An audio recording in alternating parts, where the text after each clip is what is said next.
Where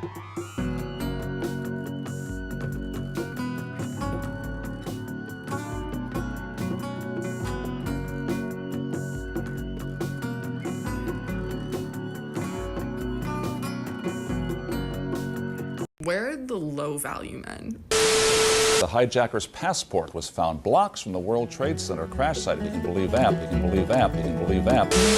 Contracted COVID, but says with a mixture of medicines, including the controversial horse dewormer that has poisoned hundreds of people nationwide, he's now recovered. He was the best guy around. What about the people he murdered? What murder? From the headlines to the whisper star. Low value mail.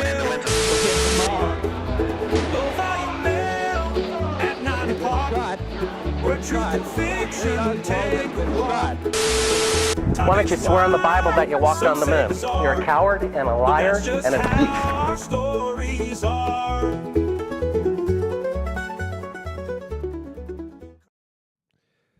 Welcome back, everybody, to an all-new episode of Low Value Mail on this Monday, July 14th, 2025, the year of our Lord. It's episode number 153. It's a lot of episodes. Yes, it's 6 p.m. right now. I apologize for, again, changing the time. This is not permanent, although if you guys like this, to be honest, the earlier I can do this show, the better. But I don't know, because I know it was 3 p.m. West Coast time, but then maybe I see some of you in the chat are like, I'm at work right now, and I'm just going to watch this while I'm at work. So maybe you like it earlier. I don't know. We're trying things out, but this is not permanent, or maybe it is. I really don't know, but I have to be out of here by 8:30, and rather than cancel the episode this week, I just decided I'll do it a little earlier. I know it is maybe rule number one of having a successful show is do not constantly change the time that it's on. I know that. And that might be why this is not a successful show. I might have just answered my own question. But regardless, we trudge on. We keep going. Everybody, make sure to like the stream. Hit that like button. Hit the like button and subscribe to the channel. I would really like this channel to get to 10,000 subscribers. Tell a friend, make a fake account. Just subscribe to actually, don't make a fake account. That's pointless. That doesn't do anything. But subscribe to the channel. I think we're at like 8,700 subscribers. I would like to get to 10,000 subscribers on this channel. I feel like I deserve that. I feel like you guys all deserve that. A lot of you have been along for the ride from the start, from the jump, the white squares. If you don't know what that is, you got to go real far back in the Low Value Mail scrote lore. But we're here today. We're doing open lines, just a straight open lines episode. No guest tonight. We'll be back with a guest next week. So it's really, I mean, I call this show the People's Show, and this is your show tonight. Whatever you want to talk about, we can talk about. Obviously, what I'm going to talk about, which is all anybody cares about right now. I hope I do not have to continue talking about this, but it seems like I have no choice. I have a couple things I want to talk about, actually. And then we're going to open the phone lines, and I'm going to hear your beautiful voices. Some of them not so. Some of them are squeaky. Some of them have weird accents. They sound funny. But there's a little trouble in Magaland right now. And I know probably some of you are MAGA people. I know many of you voted for Donald Trump. And I'm interested. I will say, a thing about this show that I really do like is that, and specifically speaking with you, scrotes and low-value males and females, not very many of those though, but is that sometimes I have certain ideas or thoughts about certain things, but really you need to sometimes talk to a broad range of people to find out how people really feel about stuff, right? Which is why I think these call-in shows, why I like doing them at least, is because sometimes you'll be like, oh, this is what I think people think, and then you talk to a bunch of people and go, no, we don't think that. Actually, we don't care.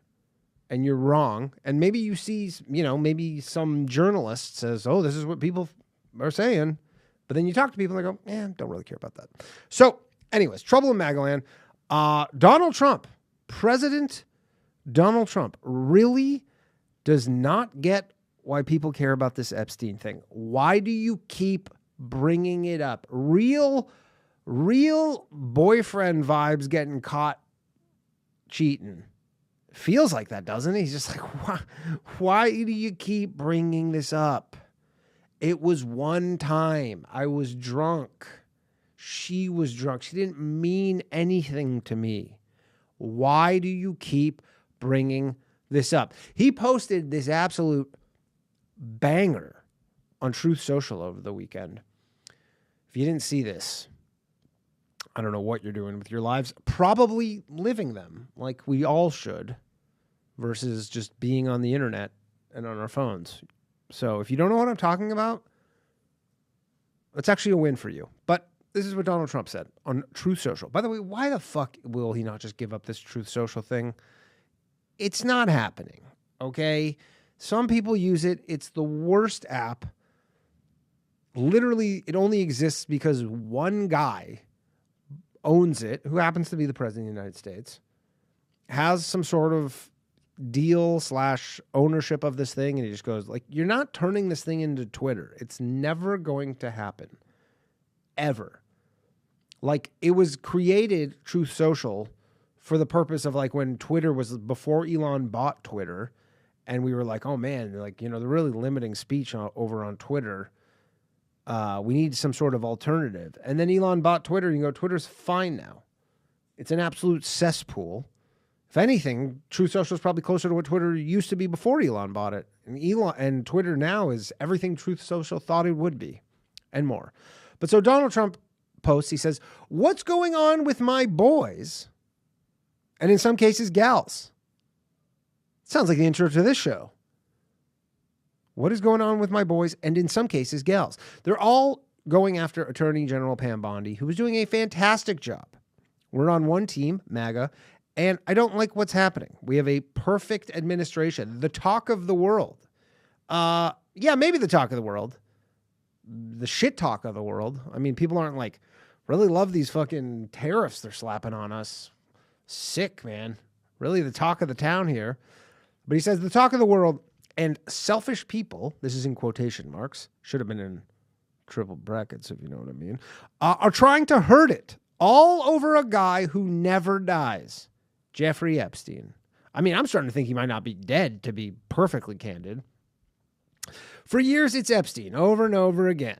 Why are we giving publicity to files written by Obama, crooked Hillary, Comey, Brennan, and the losers and criminals of the Biden administration who conned the world with the Russia hoax, 51 intelligence agents, the laptop from hell, and more? They created the Epstein files, just like they created the fake Hillary Clinton, Christopher Steele dossier that they used on me, and now my so-called friends, again in quotation marks, should be triple brackets, are playing right into their hands. Why didn't these radical left lunatics release the Epstein files? Now, I mean, I'll continue reading this.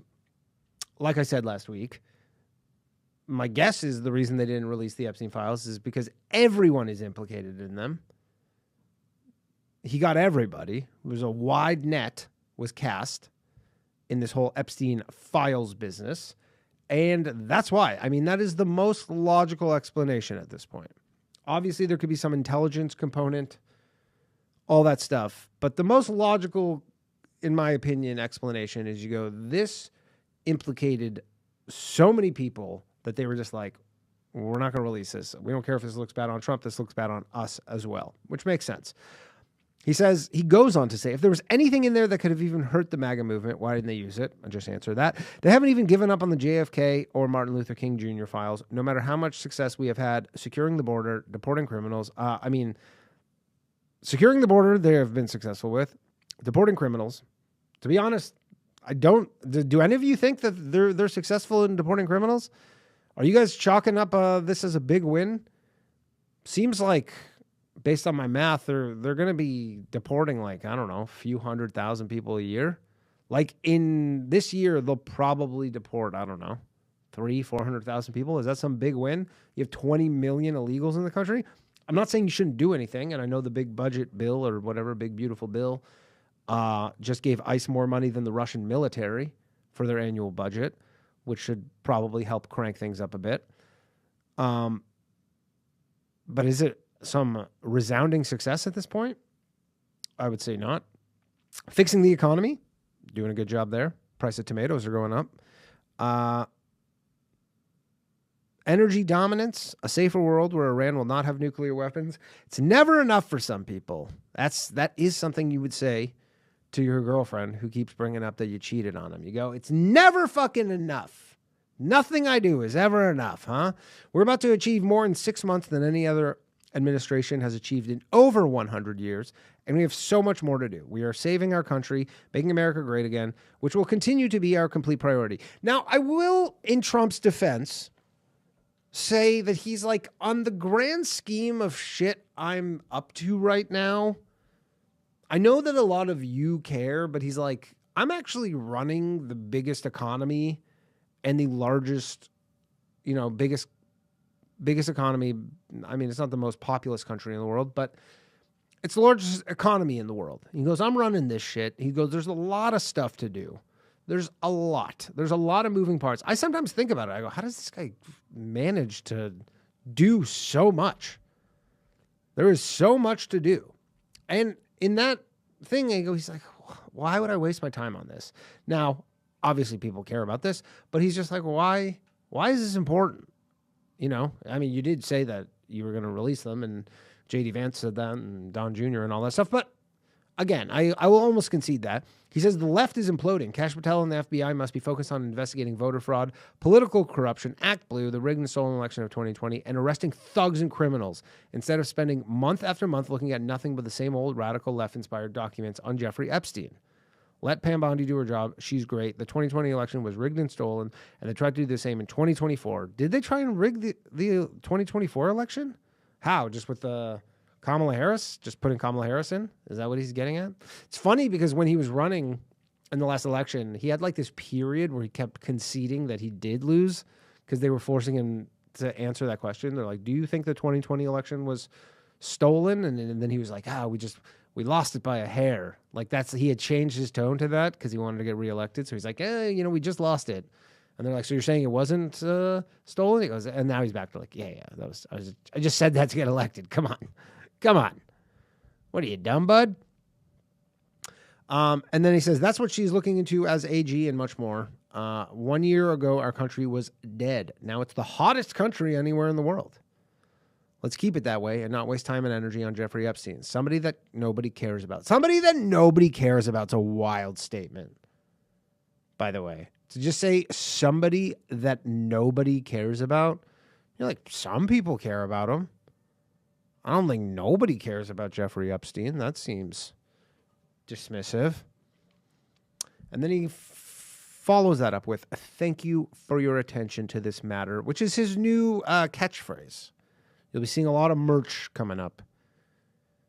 And it's important to note, Trump posted this on Truth Social over the weekend, got badly ratioed, which might be a first. I don't know if he's ever been ratioed before. If you don't know what ratioing is, ratioing. It's a hard word to pronounce. Essentially, just more comments than likes. Essentially, it's meant to, say like, oh, people are really upset because they're really commenting. Usually, you have the most amount of likes and less comments, and it's the most comments. People are unhappy. So he got ratioed. A lot of his base are this fucking most brain dead of MAGA base, which are the people who use Truth Social. Do any of you use Truth Social? Any of you who are watching right now or listening? I'm curious. But look, he promised the base answers. And it sounds, maybe he's listening. I don't know. Because Lara Trump, who is daughter-in-law, I think, just said, like, I think an hour ago, it just came out. She says more info will be coming out on the Epstein stuff. It's not over. Even though we thought it was over, it's not over. More info will be coming out. But again, they've lied repeatedly about this stuff. So I don't know why we're meant to believe that it'll be the case. But they're saying more info will come out. It's funny he's blaming Obama, Hillary Clinton, James Comey, John Brennan for presumably just making this shit up. But Epstein was arrested in 2019 during the first Trump presidency and after James Comey was fired. So he got arrested under Trump's watch. So that doesn't really make a ton of sense to me. Right? Am I the only one who doesn't think that? To be honest, like when Elon tweeted that Trump was on the Epstein list, I was very skeptical. I was like, nah, no way. But the way he's behaving right now is not helping him. Because then you're like, well, what's exactly going on? I mean, and look, the more I even think about it, like there's not even a list, guys. I know we're all like, we want the Epstein list.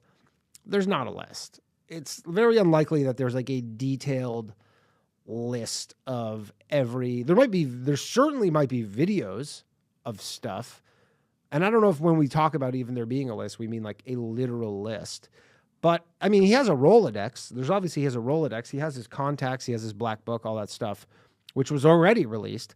But just the act of knowing Epstein is not evidence you committed a crime, right? And certainly not enough to charge somebody. But again, they're like, we have all these videos, all this, and they're like, we won't release it because it's child porn. And then you're like, okay, well, I know that you guys have a tough job, but can you watch the videos and find out who these guys are, who's in them?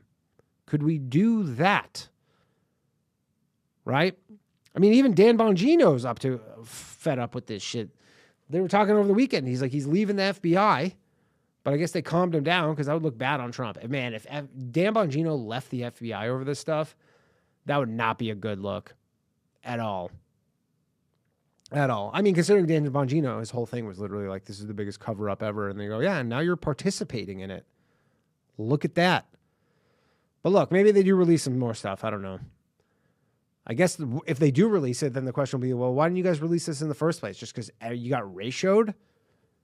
Everybody was just like so mad about this. Then you go, oh, I guess we will release. And you go, well, just do it in the fucking first place. Why do you need everybody to get pissed off at you? Wired Magazine came out with an article stating that the metadata of the Epstein prison video, which showed absolutely nothing if you watched it, other than that fun minute that we lost for no reason.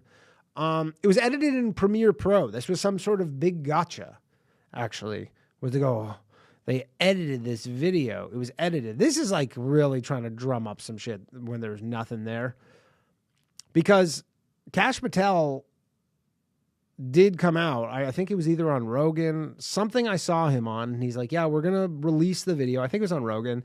He's like, we're going to release the video, but we're going to like clean it up. So it's like a little more visible, essentially just making it look clearer, probably just some sort of color correction, brightening it a bit. So it's just so you can see things a little better, which you would do in Premiere Pro. For any of you who do any sort of editing, you would take the raw file, you would import it into Premiere Pro. You would just, bring up the whites or whatever, and just so it's just a little clearer, and then you just export it. I don't think this is proof of any sort of grander conspiracy than everything else that's going on. So that's a whole lot of nothing, because people keep bringing that up, being like, oh, look at this crazy shit. They edited it. And you go, they didn't edit it. But it is hilarious how Trump is just like, I cannot figure out why people have questions about this. I don't know. How about the first time Epstein was arrested in Florida, the U.S. Attorney Alexander Acosta said, and I quote, I was told Epstein belonged to intelligence and to leave it alone. Epstein was above his pay grade. What about that? Any normal person would be like, that's weird. That's a weird thing to say in light of all the stuff afterwards. Good starting point. And look, obviously, if that's true, where he's an intelligence asset, we're not hearing anything about this. That's it.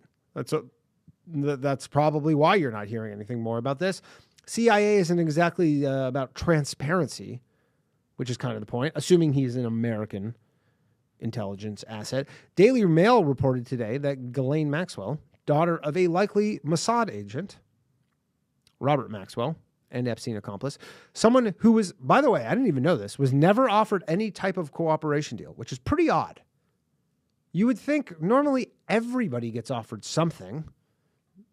Maybe the, devil's advocate here is they go, we want her to serve, we don't need her, we want her to serve a maximum amount of time because for the horrible thing she did. But again, nobody is buying this shit.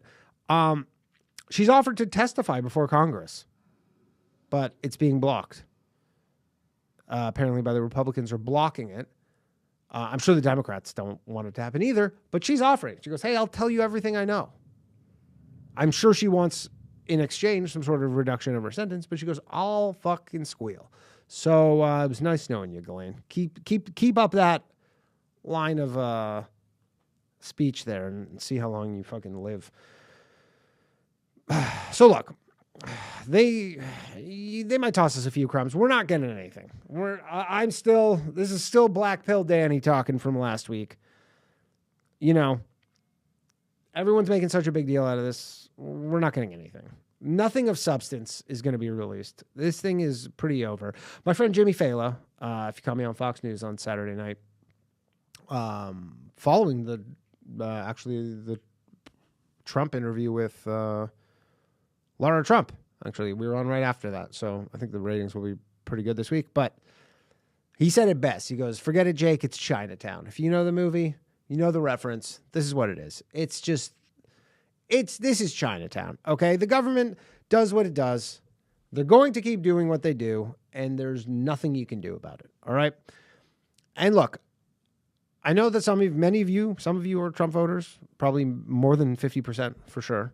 Are you guys going to is this enough for you to penalize the Republicans over? And I'd like to hear from you when I open up the phone lines. Let me know. It's going to be shortly.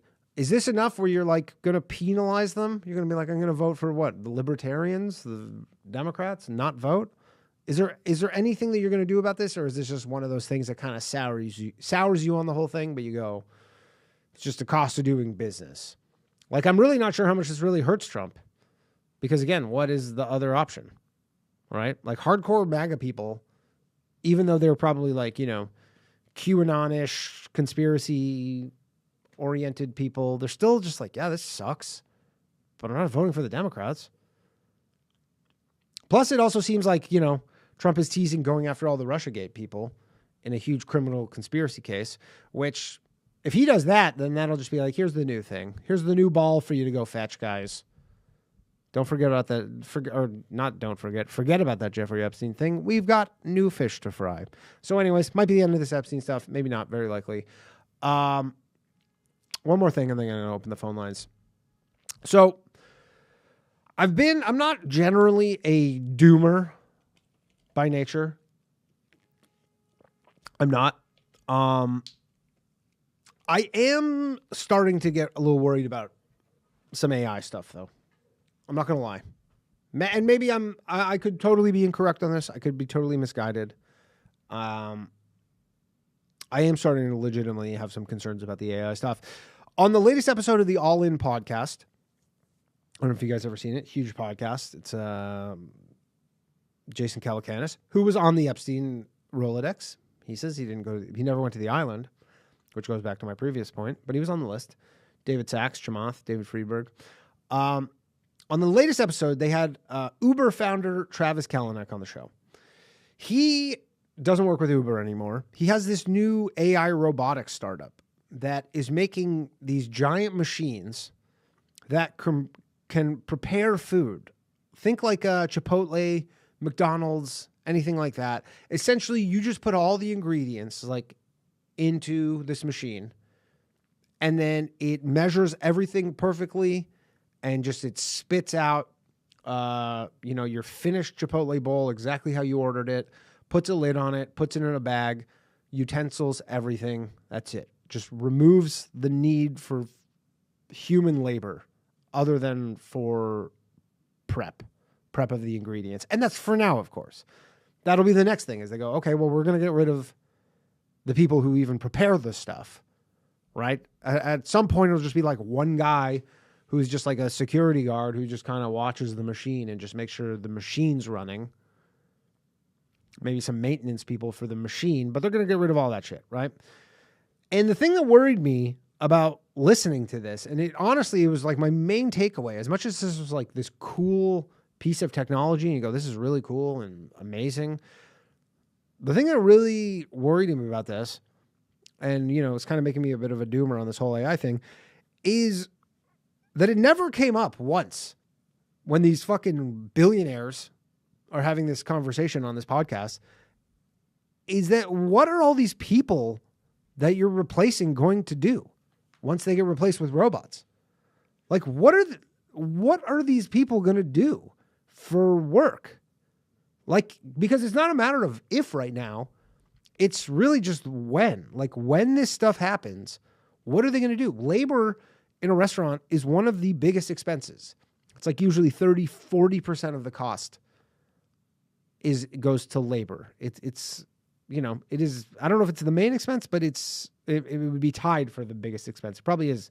Probably labor, and then probably food cost is lower than that. So these nerds, these fucking nerds, are happy to get rid of that, right? They're happy to cut that cost down. Why wouldn't you want to cut the largest input in your price, right? But my issue, again, listening to these guys about this technology is like they don't even bring up the fact. They go, what are these people going to do when we're replacing them? You see, like I saw an interview with Jensen Huang, who's like the CEO of NVIDIA. I'm saying it properly now. I know a lot of you got triggered because you used to say it NVIDIA, right? And he's very much like, yeah, we'll kind of figure it out what people will do. You know, new stuff will pop up. There'll be new jobs. But like I looked it up. This is rough kind of back of the envelope math here. Delivery people, Uber cab drivers, food service workers, call center employees. That's like 10% of the entire population of the United States. Not 10% of the labor force. 10% of the population, right? I don't know what percentage of the labor force is. It's much higher than 10%. That's like 30 million people or something. Somewhere in that range, working all these jobs that are about to be completely obsolete. And not like obsolete when I'm fucking 80 years old. We're talking like in 5 years from now, all of these jobs are going to be completely obsolete. There was one report, this is a McKinsey report, take from that what you will, around 14% of people's jobs in the world will become obsolete in 5 years from now. 14%. That's like 1.2 billion people or something. Now, I'm generally not much of a doomer on most things. This does seem bad to me. And, you know, people will be like, oh, well, productivity gains like this are good because, you know, it everything more productive, it helps everybody. But you're like, these aren't skilled workers. This isn't skilled labor where you can just be like, okay, well, we're going to move you over to do something else. Like, these are just kind of bodies, to be honest. Like, and look, I know because, you know, everybody wants to reference like the Industrial Revolution and all this stuff. And they go, well, you know, they got rid of the cotton ginny and everybody was up in arms about that. But new jobs come up and you go, I don't think this is that. This is way bigger than that. Like, there's not going to be some new industry in the U.S. that creates 30 million new jobs in the next 5 years. There's just not. Is the answer universal basic income? Maybe. I guess that's the one thing they could say is, you know, the productivity gains are so great and we're just so flush with cash where those 30 million people just don't need to work. But a lot of those 30 million people aren't, I mean, at least like Uber drivers, like I'm pretty sure a lot of them are not citizens. So will they even be eligible for UBI? I don't know how that works. And look, a lot of people who are watching this right now, listening, I mean, if you're at work right now, you're listening to this shit, you're getting replaced, okay? If your job allows you right now, unless you're doing some sort of like blue-collar job, you're not getting replaced. If you're at like your desk right now looking at a fucking spreadsheet, it's over for you, man. You're watching this right now, you're listening to this, you're doing your job, just fucking clicking away on your spreadsheet, it's over. But so I think we're in way more trouble than the average person realizes. Plus couple that with crazy declining birth rates. And I saw this graph actually the other day. Essentially, when birth rates decline under replacement, which they are in like many countries all over the world, they never come back. Like they had a chart from like the last 40 or 50 years. Once you drop under replacement, it doesn't come back. It's not like, oh, we're just kind of temporarily dipping below replacement. No.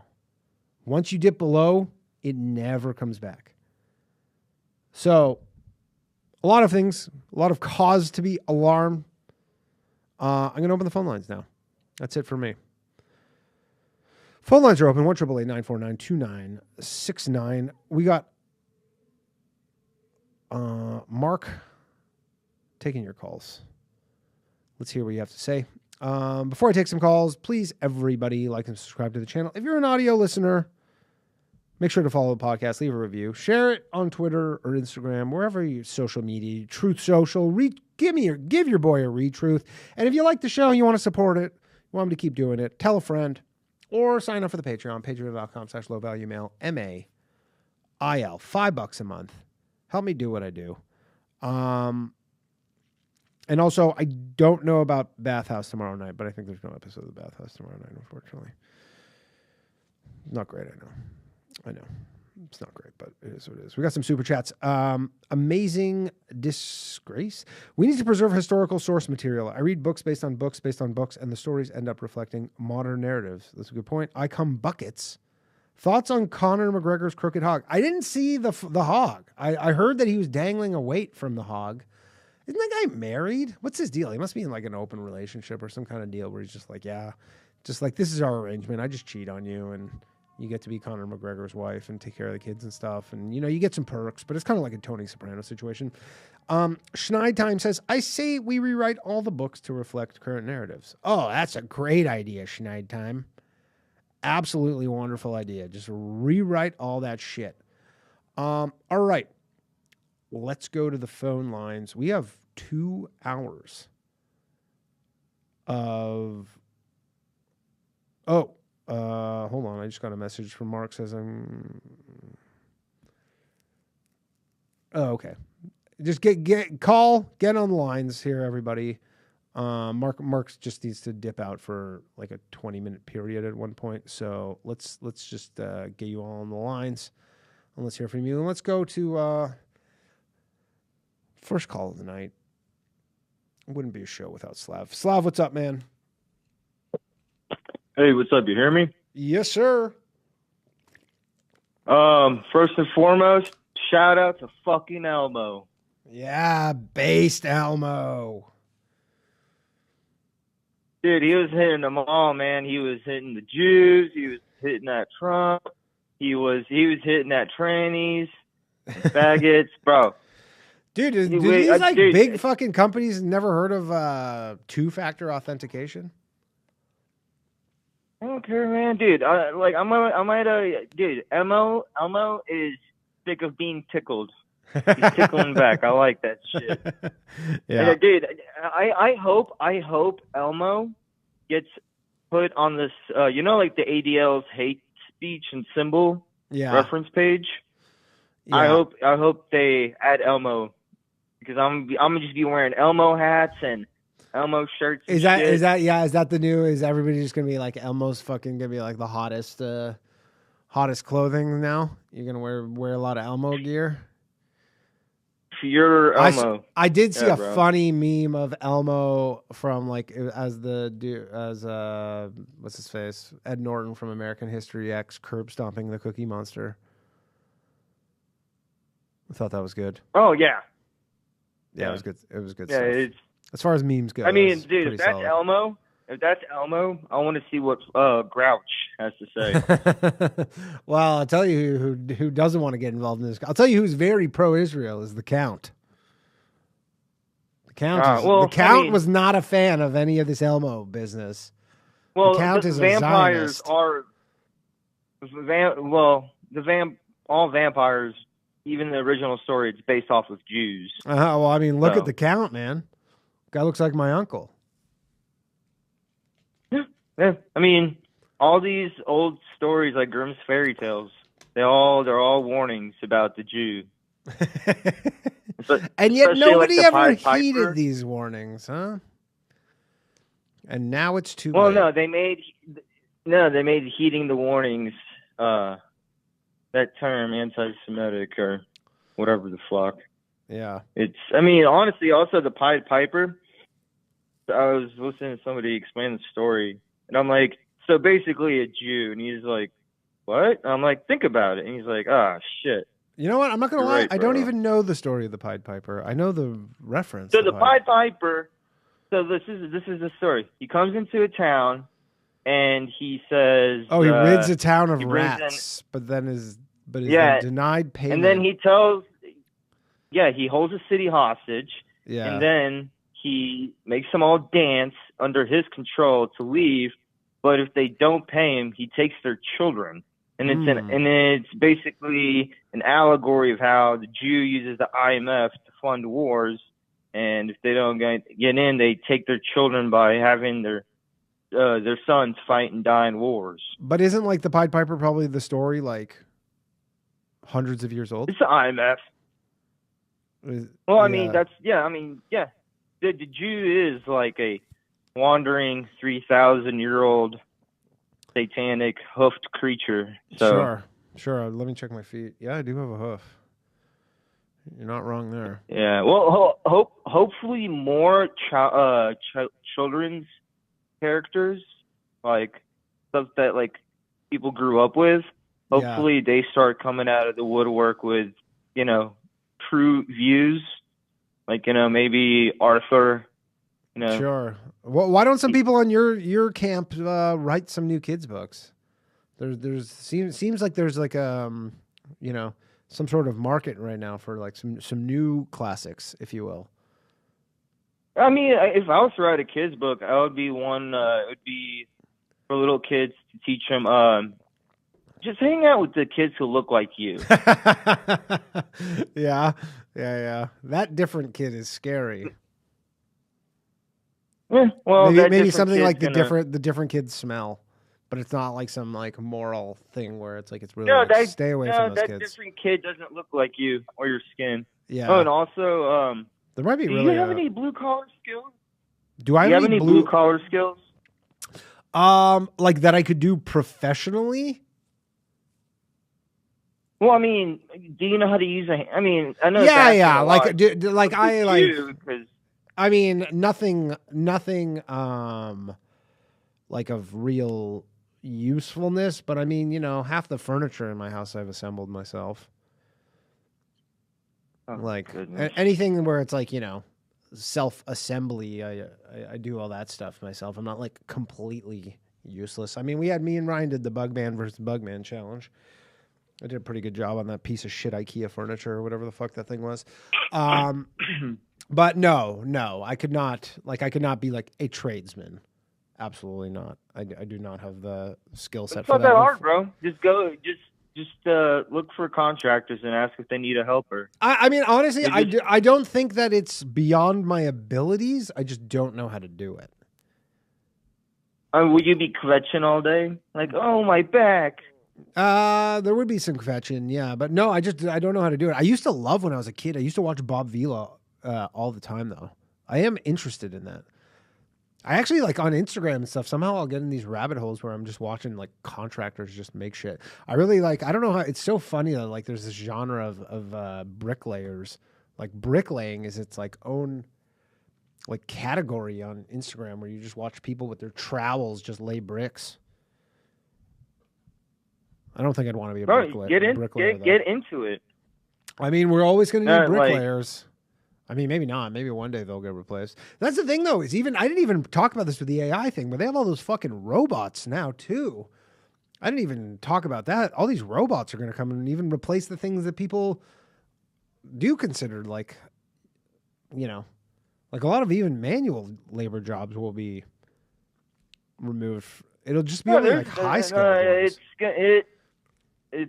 No, I mean, a lot of the hands-on stuff. Yeah, like a lot of the hands-on stuff, obviously. But like, I think I talked about this maybe like a month ago, but I saw this video of this fucking robot that was like basically worked instead of like someone who works at like an Amazon sorting facility, just like putting things on the conveyor belt and scanning them in. And it was just doing them. Like, it looked exactly like a human, and it was a robot. And, think about what that thing's going to look like a few years from now.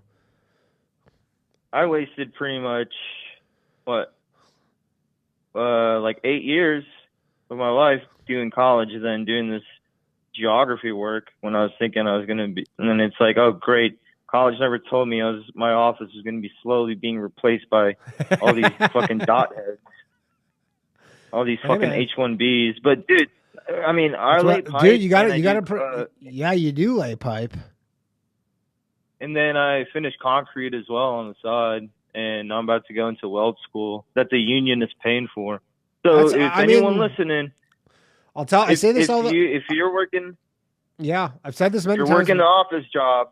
Yeah, go learn something. Go join your local trades union. Yeah. Go pay for your shit. I mean, I agree. I fully agree with that. Like my friend who I went to like economics school with, he graduated, and then like a year after he graduated, he's just like, I'm becoming an electrician, and now he's like a master electrician, and I was like, why are you doing that? And he's like, because it's fucking make tons of money, and now he just makes tons of money. And anyone listen, if you got kids or you know somebody with kids and they're even hinting at going to college, fucking smack the shit out of them. I mean, the crazy thing is like think how many people are graduating from college, like who just graduated like 2 months ago from college, specifically in the United States. So you're like, yeah, you're like $100,000-$200,000 in debt. And like, just basically from when college, but from when college started to when college ended for you, those 4 years, like literally, even if you didn't have some useless thing, you're like, I'm not taking anthropology. Like I'm actually doing something of some value. And you go, yeah. And it became worthless by the end of it. Like in that short period of time when you started, you were like, this is a good thing to do. And now it's just like, what have I done? I mean, even coding. And also coding, like people were probably like 8 years ago, were like, yeah, man, that's where the future is like, you know, computer programming, all this stuff, computer science. And now it's like, not even really. Yeah. And then with the declining birth rates, this is what happens when you tell women that a career is more important and they need to have all the access to abortion and birth control. Yeah. And that stuff is more important than having a family and raising one. And so pumping out as many white babies. You know about this, but is like South Korea, are they similar with like the kind of women's liberation feminist shit? Because they have like the biggest issue. This is all this female liberation bullshit. It's Jew. It's the work of the Jew. You're saying wave that, of feminist. You're saying that in Korea, it's the Jews did that? Yes. Because Korea has like the lowest Danny. replacement rate. There's Jews. I can't imagine there's a lot of Jews in South Korea. I'm not saying there's zero. They have rabbis in Iceland. Why the fuck are there rabbis in Iceland? Well, I'm not again. Had their first there's an estimated 1,000 Jews living in South Korea. You think they did it? Yeah. They just fucking started 40 years ago getting people to like not want to have kids. 51.7 million people in South Korea, 1,000 Jews. And you think that those 1,000 Jews are so powerful that they could get the rest of the 51 plus million South Koreans to stop dude, work for women is just Jewish daycare. Dude, that is I know, dude, that is one of my favorite things. They literally sit around. They sit around and think they're so important, scheduling Zoom meetings that accomplish nothing. Do we have a source for who came up who has that quote, the Jewish daycare thing? Real life. No, but that became like a thing on the internet. I want to know who we can attribute that to. I don't know, some dude on 4chan probably. Probably, man. That's funny. That is really funny. Well, what is it? It's the women insisted on going into the workplace. Sure. And it's the same thing I say with blacks. It's these people who've never been in this usual field. They insist on being there, and then they start bitching about discrimination. Wait, so you'd prefer black people to not work, is what you're saying? No, I'm saying like how there was like black people who weren't allowed into white spaces. Yeah. And I think that's a good thing because they can avoid discrimination. But once they started going into these white places, they're like, I feel I'm getting discriminated. It's like, yeah, we didn't want you here in the first place. And Sure. It's the same thing with women. Women wanted to go and be in male workplaces and workspaces. And then all of a sudden we have HR. And then HR becomes its own like its own fucking economy. And then we can't say fucking racist shit at work anymore. Well, I can. You can. Yeah, well, did they when they were interviewing you were like, what are some of the perks? And you're like, you can say all the racist shit you want at work. My boss is white and I work with a Mexican and we say nigga all the time. Like, must be it doesn't bother anyone. Yeah, I'm sure it doesn't bother Mexicans. The fuck do they care? Do you have black people who work there? At the pipe fitting job, yeah. And you drop the N-word in front of the black people? Oh, we can't even hear each other where we work. It's so loud. All right. But I feel like you wouldn't anyways. I mean, here's the thing. It's like I might have like casually just gone into conversation. I mean, look, the only way I'm not racist is I don't adjust my behavior based on changing demographics. So sure. All right, I gotta let you go. I got a lot of more calls. Slav, everybody. Later, man. All right, let's go. Grayson here. Grayson, what's up, man? Hey, can you hear me? Yes, sir. What's up? All right, long time, first time. Yes, love to hear. Got a couple questions for you on this whole AI thing because I don't know, I'm getting a little black pilled on it. Yeah, and I don't think it's what good. you were just saying about, but who's stopping it? No, nobody. So you were just saying like college kids getting out right now. I do think about them all the time. Like they seem the most screwed. Oh, so they're so fucked. Like if you were going to be like, I'm going to be an accountant, you're like, we're not going to need accountants. Right. Like you're like, oh, I'm going to be like a lawyer, for example. And you're like, I'm just going to look over documents to make sure that they're like worded properly. You're like, don't need that anymore. That's gone.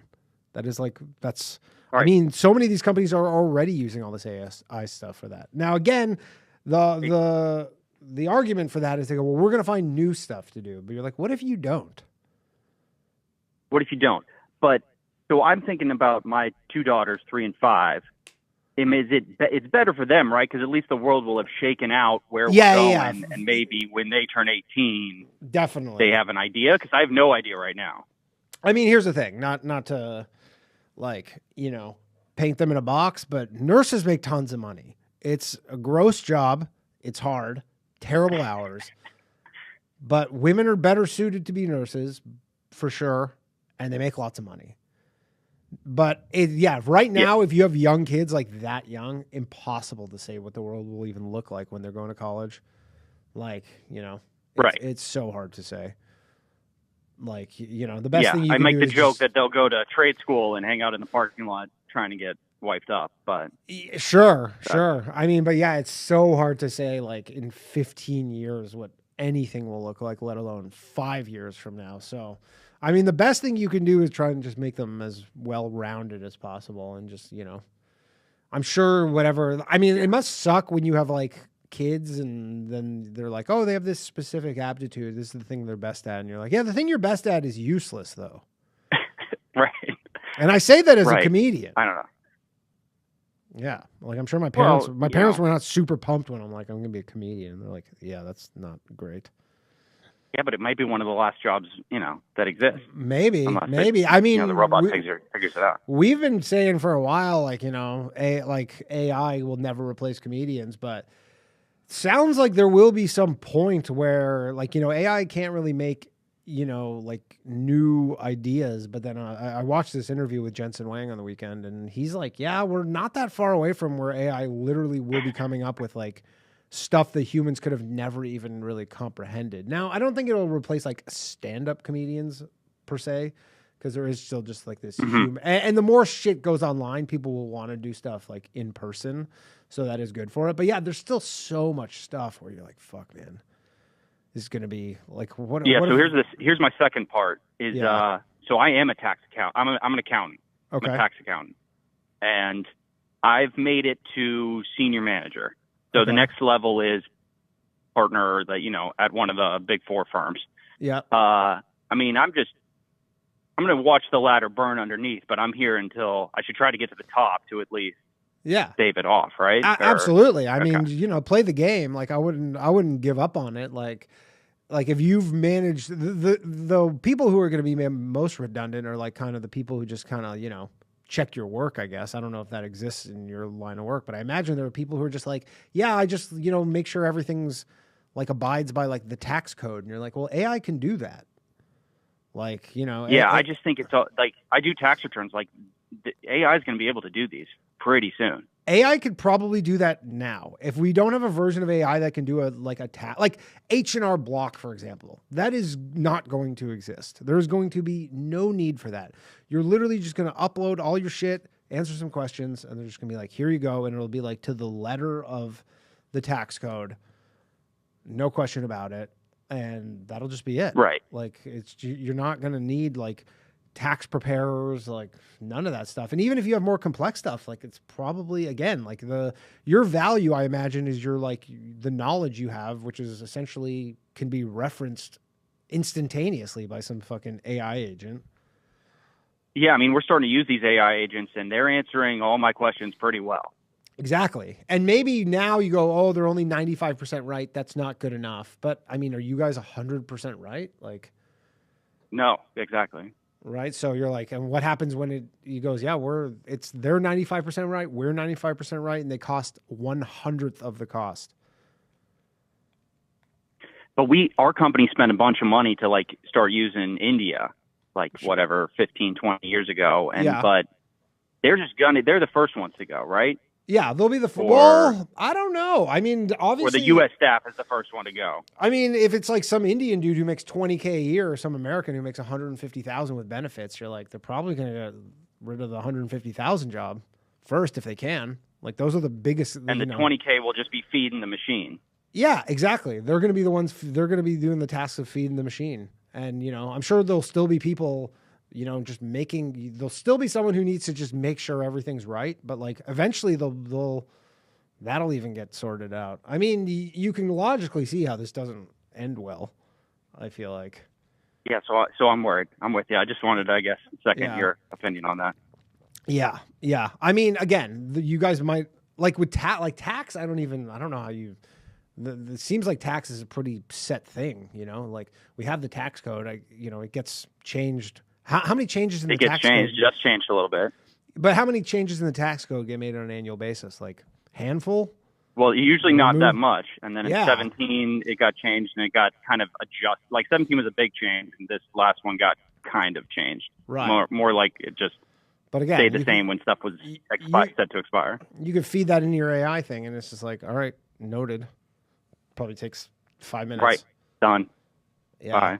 Yeah. So I don't know. How old are you?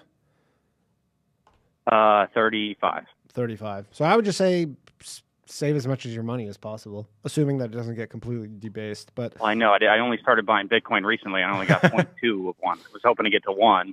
Yeah. How many are you sitting on? Not that many. I don't even have that much. All my money was stolen by that Jew, Sam Bankman-Fried. I used to have a decent amount of Bitcoin though. I don't know, man. I know so many people. Does that kill you thinking that you once had Bitcoin? No, it just is what it is. I mean, I don't love it. My friend used to buy drugs online and he used Bitcoin to do it. So he had to buy tons of it to buy it. And now I would have trouble not thinking about it. Yeah, there's nothing productive in me thinking about it. I try. Well, that's true. That's true.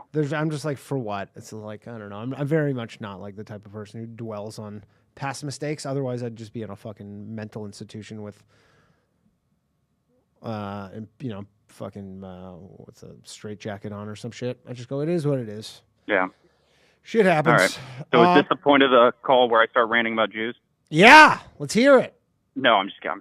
I'm kidding. I'm good. Yeah. Anyways, anything else, Grayson? No, thanks, man. All right, take care. Grayson, everybody. Jordan in the super chat says, love the show. In tech, it is everywhere, and because of it, I already do the work for multiple people. The upside is that costs could go down. How much are you paying for a burger if a robot makes it? Sure, costs can go down.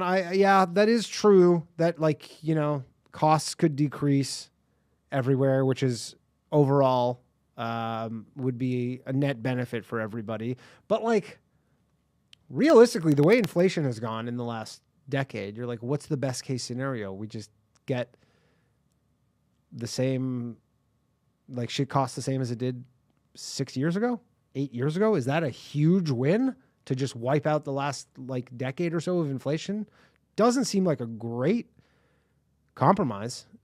And also, if all these people are out of work, they don't have money to buy it anyways. Doesn't matter if it's cheaper. They just don't have money. They don't work. Poison 1553. Slav is consistent. At least can't say he changes his mind on the enemy all the time. Good point. Phone lines are open, everybody. 1-888-949-2969. If you're on the line, stay on the line. I will get to you. I promise. All right, we're going to go to Steve.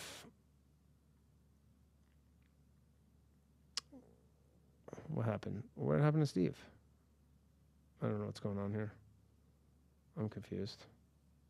Looks like he's there, but he's not there. What the hell? Oh, he left. Oh, call dropped. All right, we'll tell him to call back. Let's go to Wallaby here. If you get cut off, call back. Wallaby, what's up, dog? How you been, man? Hey, Danny. Wallaby, doing, one buddy? of the if the OGs remember, Wallaby, you were like probably called in on the first episode. Wallaby is a true OG. I don't think I was white square, but I remember seeing you way back.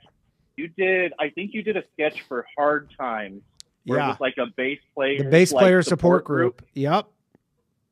And I am a bass player, so I was like, okay, this guy's all right. Wallaby does my gosh. the weight music on the intro. Ekoth Desert. Check it out. I do. Banger. Thanks for still playing that, buddy. I appreciate it. Thank you for letting me use it. So I wanted to give you the chat an opportunity to roast me over something funny. What'd you do? I recently just discovered olive oil. What do you mean you recently just discovered olive oil? What do you mean? I recently just discovered olive oil. Like you had never had it in your life? I mean, if I did, I didn't know it. Like I never cooked it. Do you cook? You have I have kids. You know. Yeah, that? you have two. Yeah, you have two kids. Yeah, I was just going to ask about how the kids I are cook doing. every day. Yeah. Okay. They just turned 10 last week, actually. Twins, right? Yeah, twin girls. 2 twin girls. Well, tell them happy birthday. They don't know who the hell I am, but thanks, buddy. So you just discovered, what were you using before? Just like canola oil or something? And butter. Butter, yeah. Butter's great. Butter is somehow underrated product. Butter is really good. Well, they're telling me I'm at risk for heart disease now, so I figured I had to cool it on the butter.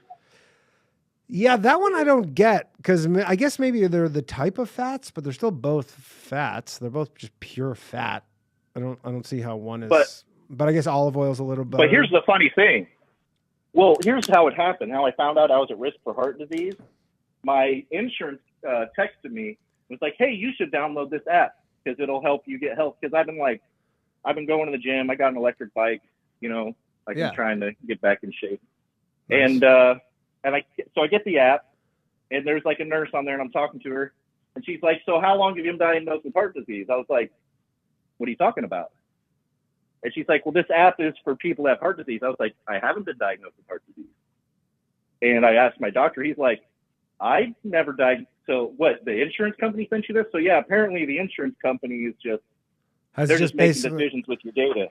They just take all your data, they put it into their like actuarial tables, and you go, this guy probably has heart disease. Have you heard this before? That apparently the driving data that the SIM card in your car collects, like the insurance companies are buying that, like the health insurance companies are now buying that. I believe that. I can't remember. I don't know if they have it in the U.S. or this was a Canada thing, but I remember there was some insurance company. I think I don't know which country it was in, but you literally, like, you know how you have all those ports in your car? Usually, like, if you go to the mechanic, they, like, take your diagnostics, and you could... Yeah, what's the RJ something or other, yeah. Yeah, and you could, like, your insurance company would give you this diagnostic thing, and you stick it into the port, and it just tracks all your driving data, and then if you are considered, like, a very cautious, safe driver, it would, like, lower your rates, and vice versa. Yeah. Yeah. No, my company wanted to do that. They're like, put this app on your phone and we'll monitor your driving habits. You're like, no, I'm cool. Sure. You just charge me an extra $30 a month. It's okay.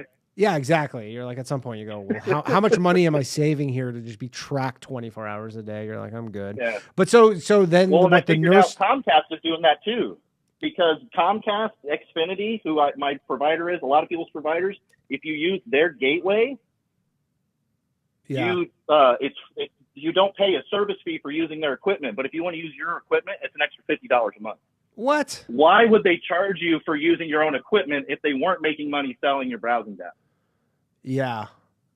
I assumed You know it what would I mean? maybe be something where they start throttling you if you use too much. But yeah, that makes more sense that they just sell your information. Well, that's the other thing, is the unlimited's free with their equipment. But that's another charge. If you want unlimited with your own equipment, first it's like 30 or 50 to use your own equipment. Then you want unlimited on top of that, it's another 50. Right. So then they're for sure just selling your data. Yeah. I mean, that's anything. They always say that any product is, what is it? That's free is you're the product. You're the customer, or you're the product. Yeah, exactly. exactly. You're the product. But so anyways, this nurse told you to use olive oil. She was like, she's like, you should start using No, actually it was ChatGPT. Oh, ChatGPT. Yeah. And you were like, what's that? No, I had heard of it, but I was like, I'd always just gone by it, and I was like, that's rich people stuff. Oh. Like, I'm from the middle of nowhere in Indiana, man. You know what I mean? Like, I'm basically Hilljack trying to, like, not be Hilljack, right? Right. This was like a class thing. You go, that's olive oil is like fancy pants stuff. That's fancy Italian bullshit. You know what I mean? Yeah. Right. I have this Greek comedian who I know, this guy Christos, who's been on the Bathhouse before. His dad lives in Greece and owns an orchard, an olive orchard there. Like he has like a small little olive orchard, and he makes his own olive oil, and he sends Christos like barrels of this like and Christos gave me a bottle, and it was like the best shit I've ever had in my life. Wow. Honestly, it was insane. So you're on the olive oil train. Well, congrats. It's pretty good. It really varies by type you get though. Like if you get like let me get the bottle. Let me see what I'm getting. Yeah, like you want the extra virgin, because sometimes you'll get like it'll be like the third or second pressing. That stuff's no good. I don't know, but this is extra virgin. It's California Olive Ranch. Is the brand. Yeah, it's probably fine. If you ever get like really good olive oil, you're like, it's similar to almost like wine, where you go like, it varies so much. Yeah. Like the type of olive, where it comes from. Like we have this. My wife bought some Italian olive oil, and we were at some place and she bought it, and it was like $20 for a bottle, and it tastes like shit. It's bitter. Oops. That's about what I paid for this for 1 liter. At Target, I paid about $20. Yeah, the key is you if you can go like on Amazon, you can buy like a 4 liter, like a gallon, like metal. They come in like a metal drum. Okay. Almost, and it's way cheaper. And then you just fill up your bottle. Well, I did that recently. My one of my daughters in Scouts, and they had a fundraiser where I bought 2 5-gallon buckets of dish soap. Yeah. Oh yeah. I mean, I actually always thought it was like laughable that he said this, but probably like 10 years ago, Mark Cuban, maybe even more, but about 10 years ago, Mark Cuban was asked like, what's the best like financial thing you could do? And I remember like not the best, but like one of the better financial decisions you can make. And I honestly thought it was nonsense at the time, but then he honestly was kind of right, was if you have the storage space and you have the money, like for things you use, buy them in bulk. Like he's like if you ever see like razors go on sale or like toilet paper, he's like, buy as much as you can fit in your house, because in 5 years from now that shit is going to be way more expensive, and like legitimately like you wouldn't get that return investing in like the S&P 500. And he's actually right, like in a crazy way. Like if you assuming you have the space for it, like he's like, yeah, if toilet paper goes on sale, he goes, go buy 5 years worth of toilet paper. Yeah, it probably wouldn't be worth putting in a storage unit because your monthly cost. Yeah. It doesn't. Like the moment you have, the moment you have storage costs or like the potential of something destroying it all, not good. But he's like razors and soap and all that shit. He's like, literally just buy that shit for. Oh yeah, exactly. Stuff that's not going to go bad, paper, and toiletry stuff like that. Yeah, stuff like that. I he's was just watching like a thing a while back where they were talking about how to like cycle your water supplies to like keep like like 400, 500 gallons of water on hand and to cycle it through your normal use. So like you have it in case, you know what I mean? Yeah, but this isn't even. But yeah, He's not even coming at this as like a prepper. He's just like the oh, best sure, way no, to, I get it. Yeah, it's just like any hard goods that you will consume is the best way to like essentially defeat inflation. I would love to go half in on a cow with somebody. Yeah, I would. I had some friends who used to do that, but you need a deep freezer. But I would totally love to do that too. To get half I got one. I got a 6 foot tall freezer from Costco earlier this year. It's got a bunch of drawers in it. Like a stand-up freezer. Yeah, I would love to have that. Sick. I live in a small New York City apartment. I mean, I said this before, but like I literally will go to the grocery store and then I'll be like, oh, I want to buy that, and I go, I do not have room for that in my fridge. Well, I used to have that problem where I would buy too much food, but like I'm trying to ride my e-bike more, and when I do that, I can only buy enough for a couple of days. Yeah, so like I'm buying less food that doesn't get eaten. Because I'll be in the store like, oh, that sounds like that would be fun, and then like maybe me or one of my kids will have a bite of it, and then that's it. Right, and then it just goes in the trash. Cool. Anyways, anything else, Wallaby? I wanted to bring up something else. Yes, yeah, please do. I've been in a sort of a debate in my local e-bike community. I've been making it a point to like take my e-bike whenever I can, because like most of the trips that I got to do for stuff, family errands, whatever, it all occurs within like 10, 15 miles of the house. And so like I'm saving a lot of money, like not driving the car everywhere. I already took my kids to Great Wolf Lodge twice this year. Nice. Just from the money I've saved, not driving. Yeah. They must be loving that. Oh yeah. I like it too, believe it or not. They serve beer there. So that's cool. Anyway, I've been in this debate because last week, I started wearing a GoPro like on a tall rod off the back of my bike because I got sick of like people like cutting me off or like doing unsafe shit, and like I didn't have a record. So it's like, well, if I get hit, I need to at least have a plate number. Yep. You know what I mean? So I got a 360 camera on there. And the other day there's this trail that goes through Indianapolis where I live. It's called the Monon Trail. It's like one of those old rail trails where they ripped up the railroad tracks and put down, asphalt so people can run and bike and stuff. Yeah.